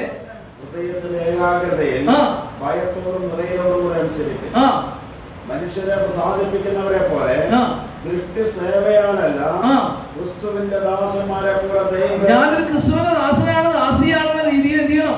ദൈവേഷ്ട മനസ്സോടെ ചെയ്തു മനുഷ്യരെയല്ല കർത്താവിനെ തന്നെ പ്രീതിയോടെ സേവിച്ചുകൊണ്ട് അനുസരിച്ചു. ഇങ്ങനെയൊക്കെയാണ് നമ്മൾ ചെയ്യുന്നെങ്കിൽ എത്ര ബെസ്റ്റ് ആയിട്ടാണ് ഈ കാര്യങ്ങൾ. ഇപ്പൊ നമ്മുടെ വിശ്വാസികളൊന്നും കുഴപ്പമോ? നമ്മുടെ വിശ്വാസികൾ ജോലിസ്ഥലത്ത് പോയി കുഴപ്പമോ? അവരിൽ കൂടെ കർത്താവിനെ കാണും ഇവർ ഇതുപോലെ ചെയ്താൽ. യോസേഫ് അടിമയായി പിടിക്കപ്പെട്ടു പോയ അടിമയാകുന്ന യോസേഫ് ജാതികനാകുന്ന കാളക്കുട്ടീനെ ആരാധിച്ച് പേനിനെയും കാളക്കുട്ടീനെയും ഒക്കെ ആരാധിച്ചുകൊണ്ടിരിക്കുന്ന ആ മനുഷ്യൻ കണ്ടതെന്ന് അറിയാമോ? യോസേഫിനോടുകൂടെ യഹോവയുണ്ടെന്നും അവൻ ചെയ്യുന്നതൊക്കെ സാധ്യമാകുമെന്ന് യജമാനൻ കണ്ടു.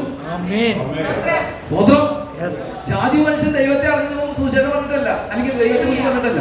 ഇവന്റെ ജീവിതത്തിൽ കൂടെ ഇവന് ദൈവത്തിന് എന്താണ് ആ കാര്യം ചെയ്തപ്പോ ഇവനിൽ കൂടെ അവൻ ദൈവത്തെ കണ്ടു.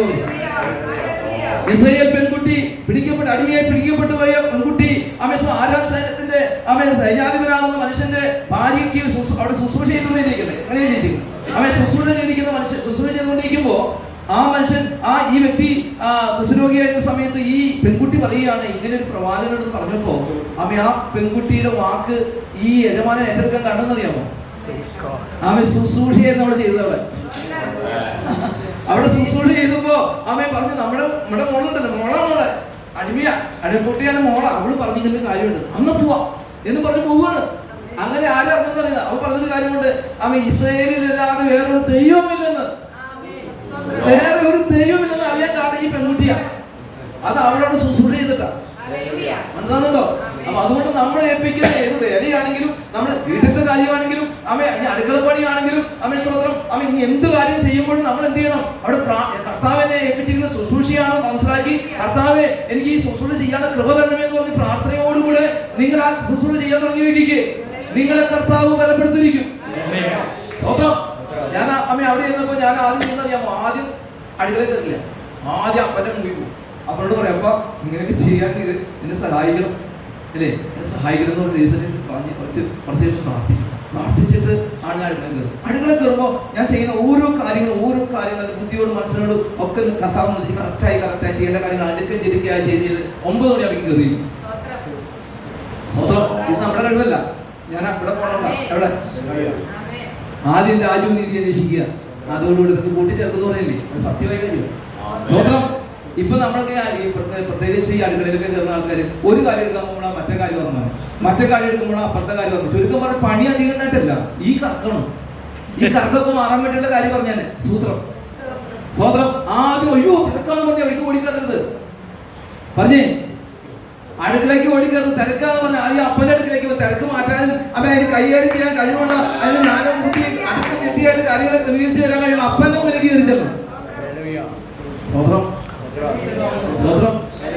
നമ്മൾ ചെയ്യുന്നതൊക്കെ ശുശ്രൂഷയാണെന്ന് എനിക്ക് അതുകൊണ്ട് എനിക്കൊരു ശുശ്രൂഷ പാസ് ഞാൻ എല്ലാവരും ശുശ്രൂഷ എടുക്കുന്നതുകൊണ്ട് എനിക്ക് ശുശ്രൂഷയില്ലാത്ത ദിവസമില്ല. ഇന്ന് പറയുമ്പോൾ ശ്വാസം ശുശ്രൂഷയില്ല, ഞങ്ങളിങ്ങനെ ഇരിക്കാന്ന് പറഞ്ഞു. അങ്ങനെ ഇരിക്കുന്ന എന്താ കാര്യം? നിന്റെ ദൈവം ഏൽപ്പിച്ചിരിക്കുന്ന സ്ഥലം ശുശ്രൂഷ ഉണ്ടെന്ന് മനസ്സിലായിട്ടില്ല. അത് കാരാഗ്രഹത്തിലും അവനവർക്ക് ശുശ്രൂഷ ചെയ്തു പോന്നു. കാരാഗ്രഹത്തിൽ കിടക്കുക, പക്ഷെ അവിടെ വന്ന ആളുകൾക്ക് തന്നെ ഏൽപ്പിച്ചിരിക്കുന്ന ശുശ്രൂഷ ദൗത്യത്തിന് വേണ്ടി ആക്കി. യോസേഫിന് ഒരു കുടുംബത്തിന് ഉത്തരവാദിത്തം ആദ്യം ഏൽപ്പിച്ചത്. ആ വിശ്വസ്ത കണ്ടപ്പോൾ കർത്താവ് എന്തെന്നറിയാമോ? ഒരു വലിയ കൂട്ടത്തെ ശുശ്രൂഷിക്കാൻ ഏൽപ്പിച്ചു. ആ വിശ്വസ്ത കണ്ടപ്പോൾ ദൈവം പറഞ്ഞു, ഇനി ഒരു കൂട്ടത്തിൽ ഒരു രാജ്യത്തന്നെ നീ എന്ത് ചെയ്യണം, ശുശ്രൂഷിക്കണം പറഞ്ഞു. അല്പത്തിന് വിശ്വസ്തനെ ദൈവം അധികത്തിന് വിചാരനാക്കും. സ്തോത്രം. അപ്പോസ്തലപ്രവൃത്തി 6-ാമത്തെ നമ്മൾ കാണുന്നത് എങ്ങനെയാണ്? സ്തോത്രം. വിധവമാരെ മാറ്റിയിട്ട് അവിടെ എന്ത് ചെയ്യുക? ജ്ഞാനമുള്ളവരെ ഏൽപ്പിച്ചു. അതിൽ 7 പേർ തിരഞ്ഞെടുത്തു. 7 പേരിൽ 2 നല്ല വിശ്വസ്തരായിരുന്നു. അതുകൊണ്ട് ദൈവം അറിയാമോ? ദൈവം പറഞ്ഞു, ഈ അടുക്കളയിൽ നീ കളിക്കേണ്ട, നിങ്ങൾ പുറത്തു പോകാം. ആത്മാവിന്റെ ശക്തി ഞങ്ങൾ പകർന്ന് അവർ പൊതുവിൽ ശക്തന്മാരാക്കി പുറത്തു കൊണ്ടുപോകും. അല്ലാതെ ദൈവം ഏൽപ്പിക്കാത്ത ഉത്തരവാദിത്തം ഏൽപ്പിച്ചിട്ട് ആ ഉത്തരവാദിത്തം വിട്ടിട്ട് ഓടി അയ്യോ ഭയങ്കര ശുശ്രൂഷ ഒന്നും നടക്കില്ല. സ്തോത്രം. ഈ ഏൽപ്പിച്ച സ്ഥലത്ത് ശുശ്രൂഷ കറക്റ്റാണോ? ദൈവത്തിന് അധികത്തിന് വിചാരനാക്കും. Hallelujah, hallelujah, hallelujah. അപ്പൊ അതുകൊണ്ട് ഞാൻ പറഞ്ഞു വരുന്നത്, ദൈവഹിതത്തിന് വേണ്ടി എന്ത് ചെയ്യണം? ദൈവഹിതത്തിന് വേണ്ടി എന്ത് ചെയ്യണം? ഈ ദിവസങ്ങളിൽ സമർപ്പിക്കപ്പെടണം. സമർപ്പിക്കപ്പെട്ടാൽ പോരാ, സമർപ്പിക്കപ്പെട്ട പോരാ, ഞാൻ സമർപ്പിക്കുന്നത് പറഞ്ഞാൽ പോരാ, അതിനുവേണ്ടി പ്രാർത്ഥിക്കണം. ഹല്ലേലൂയ. അങ്ങനെ പ്രാർത്ഥിച്ച ദൈവം നമുക്ക് കൃപ തരും, നമ്മെ സഹായിക്കും, നമ്മെ ശക്തീകരിക്കും, നമുക്കത് ചെയ്യുവാൻ പിന്നെയും നമുക്ക് പിന്നെ ഓജസ് കിട്ടുക. ഒരു തൊഴിൽ ചെയ്യുമ്പോൾ അടുത്തത് എന്താന്ന് ഞാൻ ചോദിക്കും, സഹോദരി ഇനി അടുത്തത് എന്താ ചെയ്യണ്ടേ, അടുത്തെന്ത് ചോദിക്കും. കാരണം ഇത് ആക്കം വരികയല്ലേ, നമ്മൾ മുന്തി വിടുക, പരിശുദ്ധാത്മാവ് കർത്താവ് മുന്തി വിടുക. ഹലോ സ്വത്രം. അതുകൊണ്ട് ഒരു കാര്യം ചെയ്യാൻ മടി വരില്ല. അതിന്റെ കാര്യം അറിയുമ്പോൾ അത് ശുശ്രൂഷയായിട്ട് കണക്കാക്കുക. സ്വത്രം. അപ്പൊ അതുകൊണ്ട് ദിവസങ്ങളിൽ ആ നിലയിലേക്ക് വരുവാൻ കർത്താവ് നമ്മെ കുറിച്ച് ആഗ്രഹിക്കുക. ഞാൻ പറഞ്ഞു വരുന്നത് എന്താണ്? ദൈവത്തിന്റെ ഹിതം, അല്ലെ പിതാവാകുന്ന ദൈവത്തിന്റെ ഇഷ്ടം ആരും കൂടി നിവർത്തിക്കപ്പെടാൻ വേണ്ടി യേശു കർത്താവ് നിവർത്തിക്കപ്പെടാൻ വേണ്ടി പ്രാർത്ഥിച്ചു. അതുകൊണ്ട് പൂർണ്ണതയിൽ ആ ദൈവം നിവർത്തിക്കപ്പെട്ടു. നമ്മുടെ ഈ നാളുകളിൽ എന്നെ കുറിച്ച് നിങ്ങളെ കുറിച്ച് ഒക്കെ ആഗ്രഹിക്കുന്നത് ആ ദൈവഹിതം. സ്തോത്രം. അതിന് ഒരു വാക്യം വായിച്ചായിട്ട് 2 യോഹന്നാൻ 2:16 വാക്യം വായിച്ചു. ജനമോഹം കൺമോഹം ജീവനത്തിന്റെ പ്രതാപം ഇങ്ങനെ ലോകത്തിലുള്ളതെല്ലാം 17 ലോകവും അതിന് മോഹവും ഒഴിഞ്ഞു പോകുന്നു. ദൈവം ചെയ്യുന്നവനേക്കും നിലനിൽക്കും. ആമേൻ. ദൈവത്തിന്റെ ഇഷ്ടം ചെയ്യുന്നവരാണ് എന്നേക്കും നിലനിൽക്കുന്നത്. ബാക്കിയെല്ലാം ഇവിടുന്ന് മാറിപ്പോകും, അല്ലെ? അതുപോലെ ലോകം അതിന്റെ മോഹങ്ങളൊക്കെ എല്ലാം ഒഴിഞ്ഞു പോകും. ദൈവത്തിന്റെ ഇഷ്ടം ചെയ്യുന്നതിന് മാത്രമേ എന്നേക്കും ഇരിക്കൂ. ജീവിതത്തിൽ എന്തെല്ലാം സംഭവിച്ചു വന്നാലും, എന്തെല്ലാം സാഹചര്യം വന്നാലും, അവിടെയൊക്കെ ദൈവഇഷ്ടത്തിനായി സമർപ്പിക്കപ്പെട്ടവൻ വീണു പോകില്ല, അവൻ തകർന്നു പോകില്ല. സ്വത്രം. അവിടെയെല്ലാം ശക്തിയോടുകൂടെ ദൈവം നിർത്തുന്നത് ആരെയെന്നറിയാമോ? ദൈവഇഷ്ടത്തിനായി ഏൽപ്പിച്ചു കൊടുത്ത് അതിനുവേണ്ടി പ്രാർത്ഥിച്ച് ദൈവഇഷ്ടം ഏൽപ്പിച്ചു കൊടുത്ത് പ്രാർത്ഥിക്കുന്നവർക്കാണ്, അവരെയാണ്. അങ്ങനെ ദൈവഇഷ്ടം ചെയ്യുമ്പോൾ അവരെന്നേക്കും ഇരിക്കുമെന്നാണ് ദൈവത്തിന്റെ വചനത്തിൽ നമ്മൾ മനസ്സിലാക്കുന്നത്. അതുകൊണ്ട് ദിവസങ്ങൾ ദൈവത്തിന്റെ ഇഷ്ടം ചെയ്യുവാനായിട്ട് നമ്മെ തന്നെ സമർപ്പിക്കപ്പെടുവാൻ, അതിനുവേണ്ടി പ്രാർത്ഥിക്കണം. ആത്മീയമായ വളരെ പ്രാർത്ഥന നമുക്ക് ആവശ്യം ഉണ്ട് എന്നാണ് നമുക്ക് മനസ്സിലാക്കാൻ കഴിയുന്നത്. Price the Lord. റോമലേഖനം 12:2 ചേർത്ത് വായിച്ചു. റോമലേഖനം. ഈ ലോകത്തിന് അനുരൂപമാകാതെ നന്മയും പ്രസാദവും പൂർണ്ണതയുമുള്ള ദൈവഹിതം ഇന്നതെന്ന് തിരിച്ചറിയേണ്ടത് മനസ്സുബുദ്ധി രൂപാന്തരപ്പെടുവിൻ. Praise the lord. അപ്പോ ഈ ദൈവഹിതം തിരിച്ചറിയാൻ വേണ്ടി എന്ത് ചെയ്യണമെന്ന് പറഞ്ഞ്, പൂർണ്ണതയുള്ള ദൈവഹിതം, അല്ലെ? അപ്പൊ വെറും ദൈവഹിതം മാത്രം പോരാ, പൂർണ്ണതയുള്ള ദൈവഹിതം നമുക്ക് തിരിച്ചറിഞ്ഞ് മുന്നോട്ട് പോകണം. സ്വതന്ത്രം. അതിനാണ് വാസ്തവത്തിൽ എന്ത് ചെയ്യുന്നത്? ദിനംപ്രതി ഒരു മാനസാന്തരത്തിന് ആവശ്യം വരുന്നത്. ചുരുക്കം പറഞ്ഞാൽ അതിന് ദിനംപ്രതി നമുക്ക് മാനസാന്തരം വേണമെങ്കിൽ, ദിനംപ്രതി നമുക്ക് ആ മാറ്റം വേണമെങ്കിൽ ദൈവത്തിന്റെ ഇഷ്ടമാകുന്ന ദൈവത്തിന്റെ വചനമായിട്ട് എന്ത് ചെയ്യണം? നമ്മൾ ബന്ധപ്പെടണം, അല്ലെ? ദൈവത്തിന്റെ ഇഷ്ടം എങ്ങനെ നമുക്ക് മനസ്സിലാക്കാൻ കഴിയുന്നത്, അല്ലേ? റോമലേഖനം 2:18 കൂടി ചേർത്ത് വായിച്ചു. ദൈവഇഷ്ടം എന്താണ്? ചില ആളുകൾ പ്രാർത്ഥന മാത്രമേ ഉള്ളൂ. പ്രാർത്ഥന നല്ലതാണ്, പ്രാർത്ഥന ആവശ്യമാണ്. പക്ഷേ ദൈവഇഷ്ടം മനസ്സിലാക്കണമെങ്കിൽ പ്രാർത്ഥനയോട് മാത്രം പോരാ. ന്യായപ്രമാണത്തിൽ ആശ്രയിച്ച് ദൈവത്തെ പ്രശംസിച്ചു, ന്യായപ്രമാണത്തിൽ നിന്ന് പഠിക്കിയാൽ അവന്റെ ഇഷ്ടമറിഞ്ഞ് ഭേദാഭേദങ്ങൾ. ആമേൻ. ന്യായപ്രമാണത്തിൽ നിന്ന് പഠിച്ച് അവന്റെ ഇഷ്ടം കണ്ടോ? അപ്പൊ എങ്ങനെയാണ് ദൈവത്തിന്റെ ഇഷ്ടം നമുക്ക് മനസ്സിലാകുന്നത്? പ്രാർത്ഥിച്ചാൽ മാത്രം പോരാ, പിന്നെ എന്ത് ചെയ്യണം? അവന്റെ ഇഷ്ടമാകുന്ന ദൈവത്തിന്റെ വചനം എന്ത് ചെയ്യണം? വചനവുമായിട്ട് നമ്മൾ നല്ലവണ്ണം ബന്ധപ്പെടണം. ഇത് ചില ആൾക്കാർക്ക് സ്വതന്ത്രം, ചിലർ പ്രാർത്ഥന ഭയങ്കര പ്രാർത്ഥന, പക്ഷെ വചനമായിട്ട് ബന്ധപ്പെടില്ല. വചനമായിട്ട് ബന്ധപ്പെടാൻ നമുക്ക് പ്രാർത്ഥന ഉണ്ടാവില്ല. ഇങ്ങനെയാണ് നമുക്ക്. പക്ഷെ ഇത് രണ്ടും എന്ത് ചെയ്യണം? ഒരു പക്ഷിയുടെ 2 ഇറങ്ങുന്ന പോലെ എന്ത് ചെയ്യണം? വ്യക്തിപരമായി കൂട്ടത്തിൽ പ്രാർത്ഥന മാത്രമല്ല, വ്യക്തിപരമായ പ്രാർത്ഥന, സമയങ്ങളോട് വ്യക്തിപരമായി പ്രാർത്ഥിക്കുന്ന അത് വല്ലപ്പോഴും അല്ല. ശുശ്രൂഷിക്കുക. ചില ആളുകൾ ദൈവാസമായിട്ട് ചോദിക്കുമ്പോൾ ഇന്നത്തെ ഭയങ്കര ഇന്ന് ശുശ്രൂഷയുണ്ട്, അതുകൊണ്ട് പ്രത്യേകം പ്രാർത്ഥിക്കുക. എന്റെ ദൈവമക്കളെ, എനിക്ക് ഒരു അത്ഭുതമായിട്ട് തോന്നുന്നു. ഞാൻ ശുശ്രൂഷക്കാരനായതുകൊണ്ടല്ല പ്രാർത്ഥിക്കുന്നത്. എന്റെ മക്കളോട് എല്ലാവരും ഞാൻ പറഞ്ഞത്, ഒരു ശുശ്രൂഷക്കാരനായതുകൊണ്ടല്ല ഞാൻ പ്രാർത്ഥിക്കുന്ന ദൈവം വായിക്കുന്നു. പിന്നെ എന്തുകൊണ്ടാ? ഞാൻ ദൈവത്തിന് ജനിച്ചിരിക്കുന്നത് കൊണ്ടാ. അവൻ ദൈവത്തിന്റെ മകനാണ്. ആ മകനായത് കൊണ്ടാണ് ഞാൻ എന്ത് ചെയ്യുന്നത്? അപ്പച്ചനുമായിട്ട് ബന്ധപ്പെടുന്നത്. അപ്പച്ചന്റെ ശബ്ദം കേൾക്കുന്നു, അപ്പച്ചന്റെ ഇഷ്ടം മനസ്സിലാക്കുന്നു, അപ്പച്ചനോട് സംസാരിക്കുന്നു. അതെന്തിനു വേണ്ടിയാണ്? എൻ്റെ അപ്പനുമായിട്ടുള്ള ബന്ധം കൊണ്ട്. അല്ലാതെ എനിക്ക് എന്താ പറയാ ആ ശുശ്രൂഷക്കാരനായതുകൊണ്ടല്ല.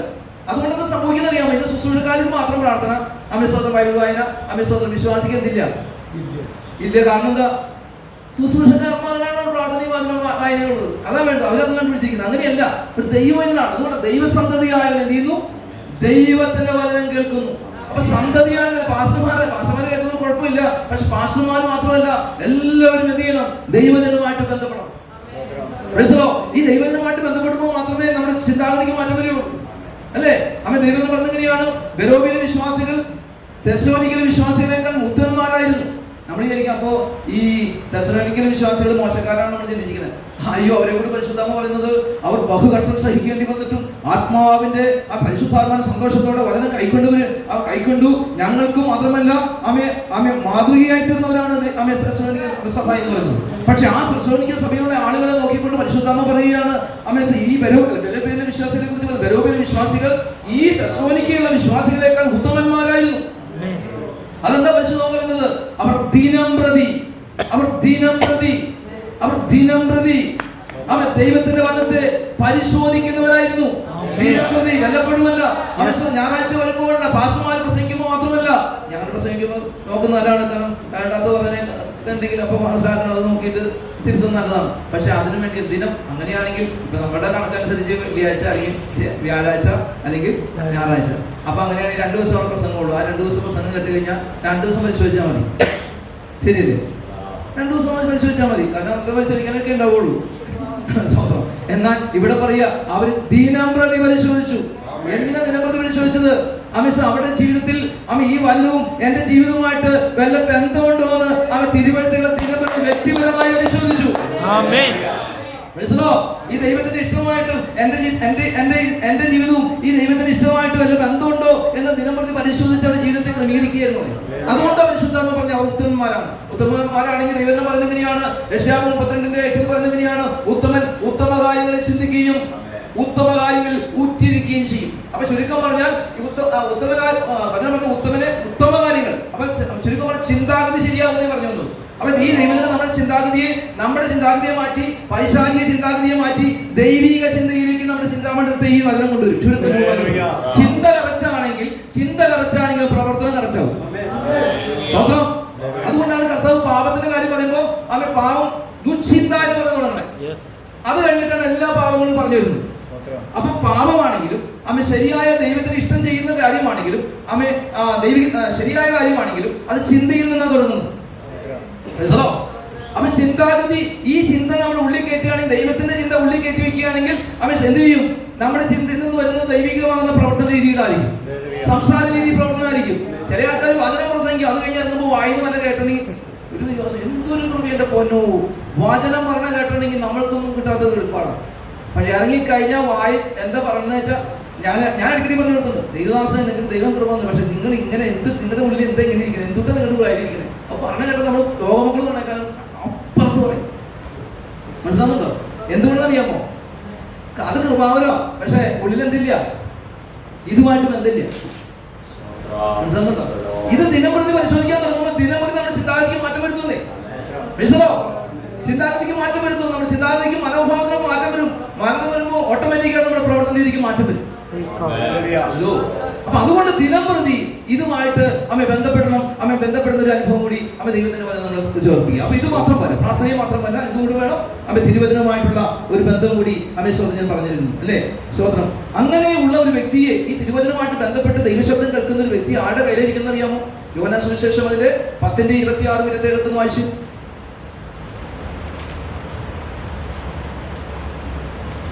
നിങ്ങളോ എന്റെ ആടുകളുടെ കൂട്ടത്തിലുള്ളവരല്ലായകയാൽ വിശ്വസിക്കുന്നില്ല. എന്റെ ആടുകൾ എന്റെ ശബ്ദം കേൾക്കുന്നു, ഞാൻ അവയെ അറിയുകയും അവ എന്നെ അനുഗമിക്കുകയും ചെയ്യും. ഞാൻ അവയ്ക്ക് നിത്യജീവൻ കൊടുക്കുന്നു, അവ ഒരു നാളും നശിച്ചു പോവുകയില്ല. ആരും അവയെ എന്റെ കയ്യിൽ നിന്ന് പിടിച്ചു വയ്ക്കുകയുമില്ല. അവയെ തന്നിരിക്കുന്ന പിതാവ് എല്ലാവരിലും വലിയവൻ, പിതാവിന്റെ കയ്യിൽ നിന്ന് പിടിച്ചു പറിപ്പാൻ ആർക്കും കഴിയുകയില്ല. ദൈവത്തിൻ്റെതാകുന്ന ശബ്ദമാകുന്ന തിരുവചനം ദിനംപ്രതിയായി അതിനുമായിട്ട് ബന്ധപ്പെടുമ്പോൾ സംഭവിക്കുന്നത് എന്റെ ആടുകൾ എന്റെ ദൈവത്തിന്റെ ശബ്ദമാണ് കേൾക്കുന്നത്. അർത്ഥം എന്റെ ശബ്ദം എന്ന് പറഞ്ഞാൽ എന്റെ അല്ല, അത് എന്റെ പിതാവിന്റെ ശബ്ദമാണ്. അപ്പൊ അതുകൊണ്ട് എന്റെ ശബ്ദം കേൾക്കുമ്പോൾ അത് എന്റെ ശബ്ദമല്ല, പിതാവിന് നിങ്ങളെ കുറിച്ച് ദൈവത്തിന്റെ ഇഷ്ടമാണ് എന്നെ കൂടി അറിയിച്ച് നിങ്ങൾ തരുന്നത്. അപ്പൊ ചുരുക്കം പറഞ്ഞാൽ അങ്ങനെ കേൾക്കുന്ന വചനത്തെ കുറിച്ച് കർത്താവ് പറയുകയാണ്, എന്റെ ആടുകൾ എന്റെ ശബ്ദം കേൾക്കുന്നു, ഞാൻ അവയെ. അതിന്റെ അർത്ഥം എന്താണ്? അതിന്റെ അർത്ഥം കർത്താവിനെ ആരും അറിയില്ല, ഈ ശബ്ദം കേൾക്കുന്നവരെ മാത്രമേ അറിയുള്ളൂ എന്നാണ് അതിന്റെ അർത്ഥം. അങ്ങനെയല്ല അതിന്റെ അർത്ഥം. അതിന്റെ അർത്ഥം കൃത്യമായി എങ്ങനെയാണ്? ദൈവശബ്ദം കേൾക്കും, അതിന്റെ അടുത്ത് എഴുതിയിരിക്കുന്ന അവ എന്നെ അനുഗമിക്കുന്നു എഴുതിയിരിക്കുന്നത്. അതിന്റെ അർത്ഥം ഈ ദൈവശബ്ദം കേൾക്കുമ്പോൾ നമുക്ക് മനസ്സിലാവും, എന്താ ദൈവമേ എന്നെ നീ ശരിക്കും മനസ്സിലാക്കുന്നുണ്ടല്ലോ, ആമേൻ. നീയാണല്ലോ എന്നെ കറക്റ്റായി മനസ്സിലാക്കുന്നത്, എന്റെ ചിന്തകളും എന്റെ മനോഭാവങ്ങളും എന്റെ എല്ലാം മനസ്സിലാക്കുന്നത് നീയാണല്ലോ എന്ന് മനസ്സിലാക്കിക്കൊണ്ട് ആ സംസാരിച്ചത് അല്ലെങ്കിൽ ദൈവശബ്ദം അല്ലെങ്കിൽ സംസാരിച്ച കർത്താവിന് പുറകെ പോകുന്ന പറഞ്ഞത് മനസ്സിലാകുന്നുണ്ടോ?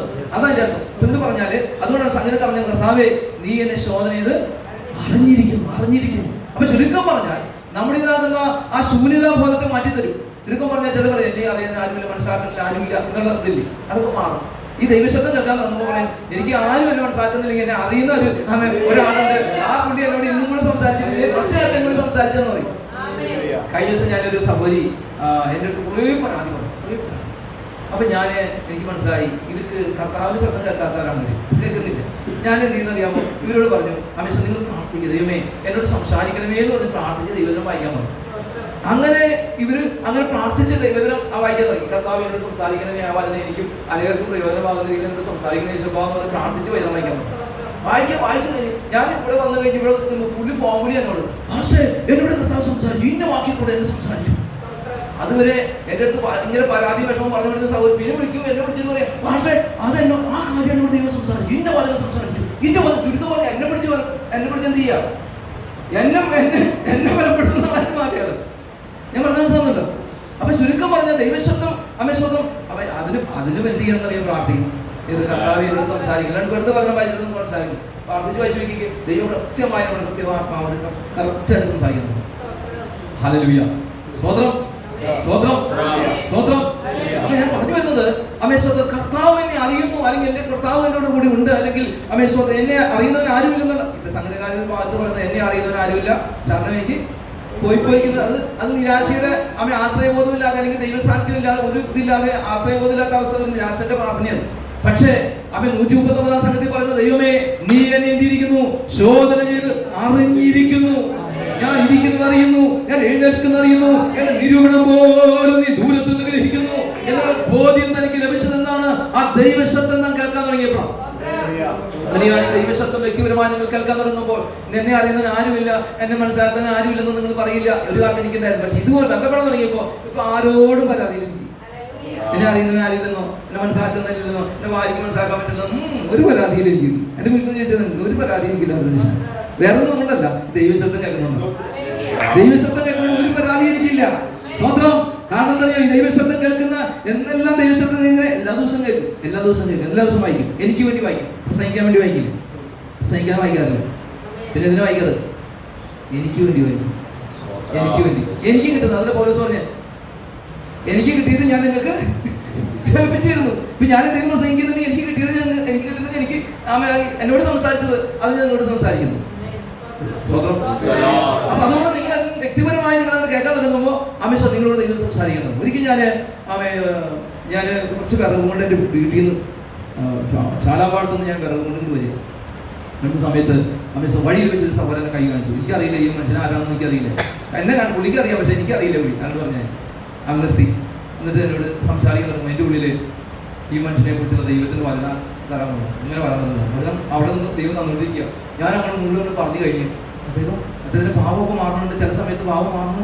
അമേശ്വരം നല്ല കാര്യങ്ങൾ മാത്രമല്ല, എല്ലാ കാര്യങ്ങളും എല്ലാ കുറവുകളും എല്ലാ കാര്യങ്ങളും ദൈവം പറഞ്ഞുകൊണ്ടിരിക്കുക. ഞാനിങ്ങനെ പറഞ്ഞുകൊണ്ടിരിക്കുക. ഞാൻ പ്രവാചകനൊന്നും കേട്ടോ, നിങ്ങൾ തെറ്റിയിരിക്കരുത്.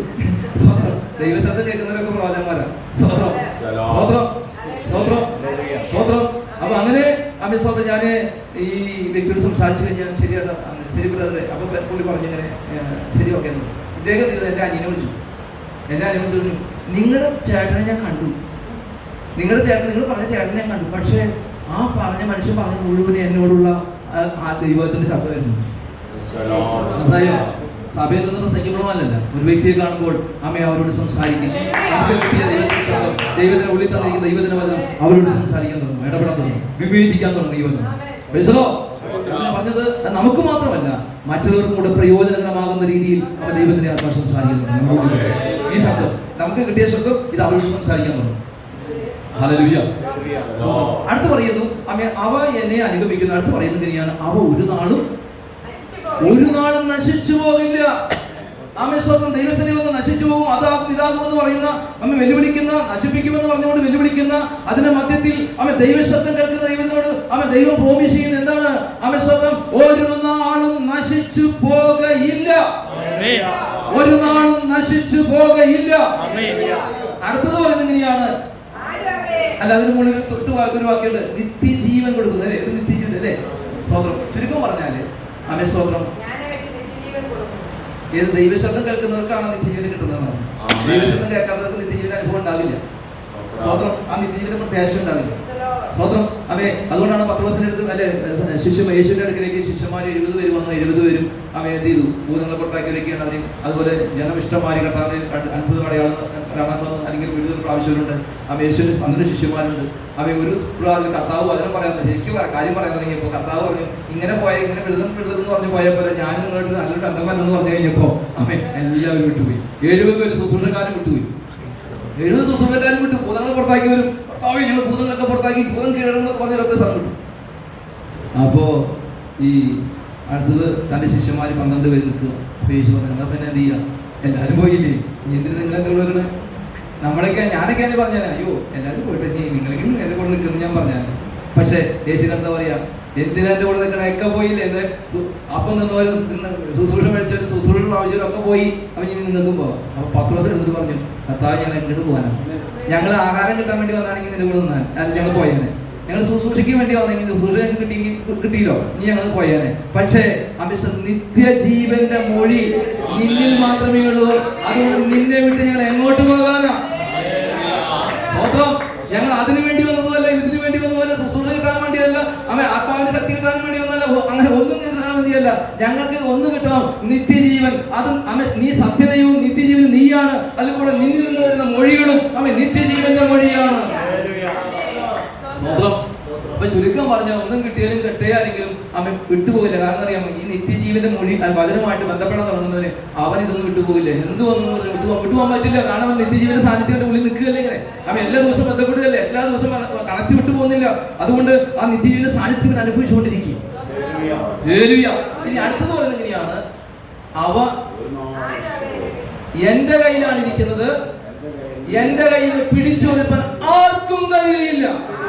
അപ്പൊ ദൈവശബ്ദം ദിനംപ്രതി കെട്ടുപോകുന്നവർ ആരുടെ കയ്യിലാണ് ഇരിക്കുന്നത്? ദൈവത്തിന്റെ ബലമുള്ള കയ്യിലാണ് ഇരിക്കുന്നത്. ആ കയ്യിൽ നിന്ന് പിടിച്ചു വയ്ക്കാൻ ഒരു മന്ത്രവാദ ശക്തിക്കോ, ഒരു ആഭിജാതത്തിന്റെ ശക്തിക്കോ, ഒരു ദേശത്തിന്റെ ശക്തിക്കോ, ഒരു അന്യാരാധന ശക്തിക്കോ, യാതൊരു ശക്തിക്കും കർത്താവ് എന്റെ കയ്യിലാണ് അവർ ഇരിക്കുന്നത് എങ്കിൽ എന്റെ കയ്യിൽ നിന്ന് പിടിച്ചു വയ്ക്കാൻ ആർക്കും കഴിയില്ല. അതുകൊണ്ടാണ് ഞാൻ അത് മന്ത്രവാദം അത് എന്ന് പറയുമ്പോൾ, കാരണം ഞാൻ കർത്താവിലേക്ക് എനിക്ക് അതുമായിട്ടൊരു ബന്ധമില്ല. ഞാൻ പറയാതെ എനിക്ക് പിശാചുമായിട്ടൊരു ബന്ധമില്ല. നിങ്ങൾക്ക് പിശാചുമായിട്ട് ബന്ധം, കാരണം നിങ്ങൾ ദൈവത്തിന്റെ വചനമായിട്ട് ബന്ധമില്ലാത്തതുകൊണ്ടാണ് അങ്ങനെയാണ് പറഞ്ഞു പഠിപ്പിക്കുന്നത്. ദൈവത്തിന്റെ വചനം ഇരുവായത്തിൽ ഏതുവാണേക്കളും മുറിച്ചിടും പ്രാണനും ആത്മാവിനും സന്ധ്യ മഞ്ഞങ്ങളുടെ മുമ്പിൽ വേർപിടിക്കും വരെ അവൻ തെളിച്ചിരുന്നു ഹൃദയത്തിലെ ഇങ്ങനെ വിവേചിക്കുന്നതെന്ന് പറഞ്ഞു കഴിഞ്ഞിട്ട് പറയുക, അവന് പറഞ്ഞിരിക്കുന്ന ഒരു സൃഷ്ടി. അടുത്തത് അവനുമായിട്ടാകുന്നു നമുക്ക് കാര്യമുള്ളത്, പിശാചുമായിട്ടല്ല എനിക്ക് കാര്യമുള്ളത്. ഇന്ന് മിക്കവാറും ആൾക്കാർക്ക് പിശാചുമായിട്ട് കാര്യം. ദൈവത്തിന് പതിനായിട്ട് അവർക്ക് ബന്ധമില്ലാത്തതുകൊണ്ട് പിശാചുമായിട്ട് ബന്ധവർക്ക്. സ്വതന്ത്രം. ദൈവത്തിന്റെ വചനമായിട്ട് ബന്ധമുള്ളവന് പിശാചിനെ കുറിച്ചൊന്നും പറയാൻ നേരം ഉണ്ടാവില്ല. അവന് യേശുവിനെ കുറിച്ചും യേശുവിനെ പറഞ്ഞതിനെ കുറിച്ചും യേശു എന്റെ ജീവിത രീതിയെ കുറിച്ചും ജീവിക്കുന്നതിനെ കുറിച്ചും നമ്മൾ ജീവിക്കേണ്ട കാര്യം സ്വർഗ്ഗത്തിൽ പോകേണ്ട കാര്യങ്ങളൊക്കെ അവന് പറയാൻ നേരമുള്ളൂ. യേശുവെങ്കിൽ ഇത് യേശുവിനൊന്നും പറയാൻ നേരം ഉണ്ടായിരുന്നില്ല.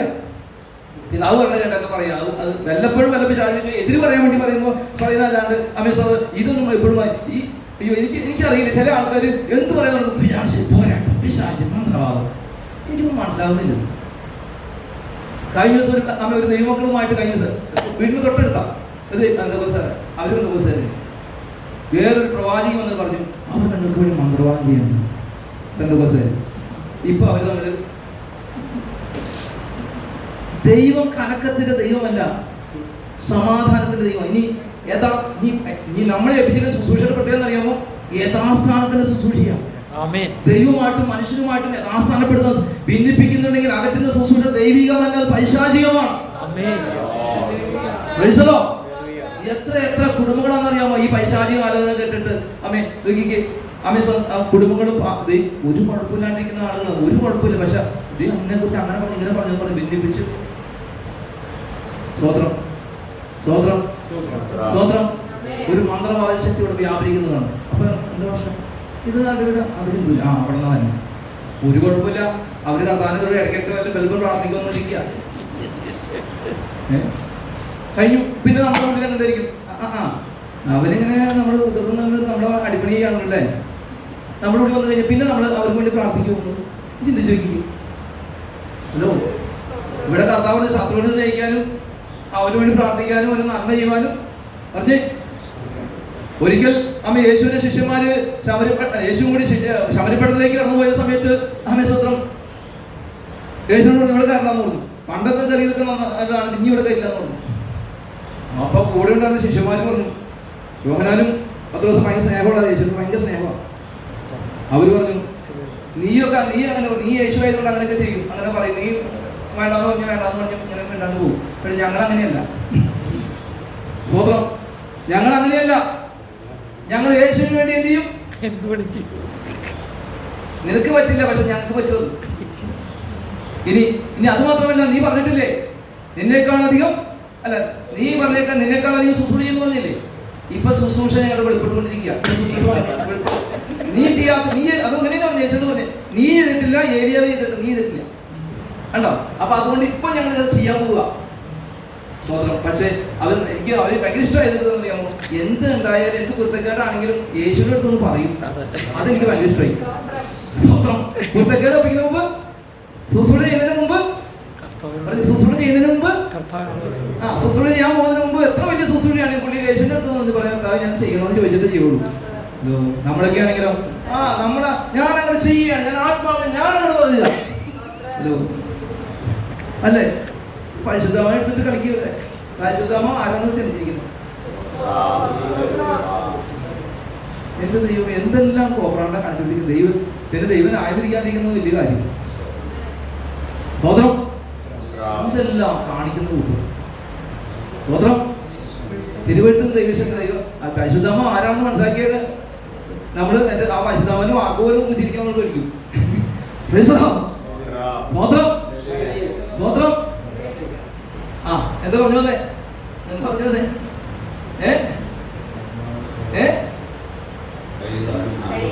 ഏലിയാവ് ചെയ്തതുപോലെ ശുശ്രൂഷ ചെയ്യട്ടെ എന്ന് കർത്താവിനോട് ചോദിച്ചു. അപ്പൊ കർത്താവ് പറയാ, നിങ്ങളുടെ ആത്മാവ് ഏതാണ്? നീ ഏത് ആത്മാവിനെ ചെയ്യണം നിങ്ങളെന്ന് ചോദിച്ചു.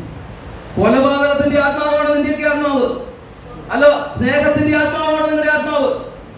ചുരുക്കം പറഞ്ഞാൽ ശത്രുവിനെ അവൻ കൊല്ലാന്റെ കാര്യം പറഞ്ഞ് ശുശ്രൂഷ ചെയ്യാൻ നോക്കിയപ്പോ കർത്താവ് പറയാ, നിങ്ങൾ ഏത് ആത്മാവിലാണ് അതിനൊരായിരിക്കുന്നത്? സ്വതന്ത്രം. കർത്താവ് അടുത്ത് പറയുന്നു, ഞാൻ വന്നത് മനുഷ്യന്റെ പ്രാണനെ നശിപ്പിക്കുവാനല്ല, രക്ഷിപ്പാനത്രേ വന്നത്. സ്വതന്ത്രം. ഇതാണ് നമ്മുടെ കർത്താവ് അല്ലേ? തന്നെ പിടിക്കാൻ വന്ന ആളുടെ ചെവി വെട്ടി താഴ്ത്തിട്ടപ്പോ കർത്താവ് മോളെടുത്ത് വയ്ക്കടാ, പറയില് വെക്കടാ, സ്റ്റോപ്പ് ചെയ്യാൻ പറഞ്ഞു അല്ലേ? അല്ലെങ്കിൽ വാളാനാ നീയുമ്പോ നിന്റെ ചെവി വാള് കൊണ്ടാവുന്നു. എന്നിട്ട് ആ ചെവി എന്ത് ചെയ്ത് ഒട്ടിച്ച് വെച്ച് കൊടുത്ത യേശു, നമ്മുടെ യേശു. ഇതാ യേശു, ഇതാ യേശു. സ്വതന്ത്രം. ഞാൻ പറഞ്ഞു വന്നത്, ദൈവശബ്ദം കേൾക്കണം. അവർ ദൈവകരങ്ങളിരിക്കുന്നു. അവരെ പിടിച്ചു വരപ്പാൻ ആർക്കും കഴിയില്ല, ആർക്കും കഴിഞ്ഞു നിർത്തുക സമയം. ഹല്ലേലൂയ. നമുക്ക് സ്വതന്ത്രം. ഒരു പാട്ട് ഞാൻ ഒരു സന്തോഷത്തിൻ്റെ ഒരു പാട്ടുണ്ട്. നിങ്ങൾക്ക് ആ പാട്ട് നമുക്ക് അറിയുമെന്നറിയില്ല. ആനന്ദം ആനന്ദം എന്തോരാനന്ദം.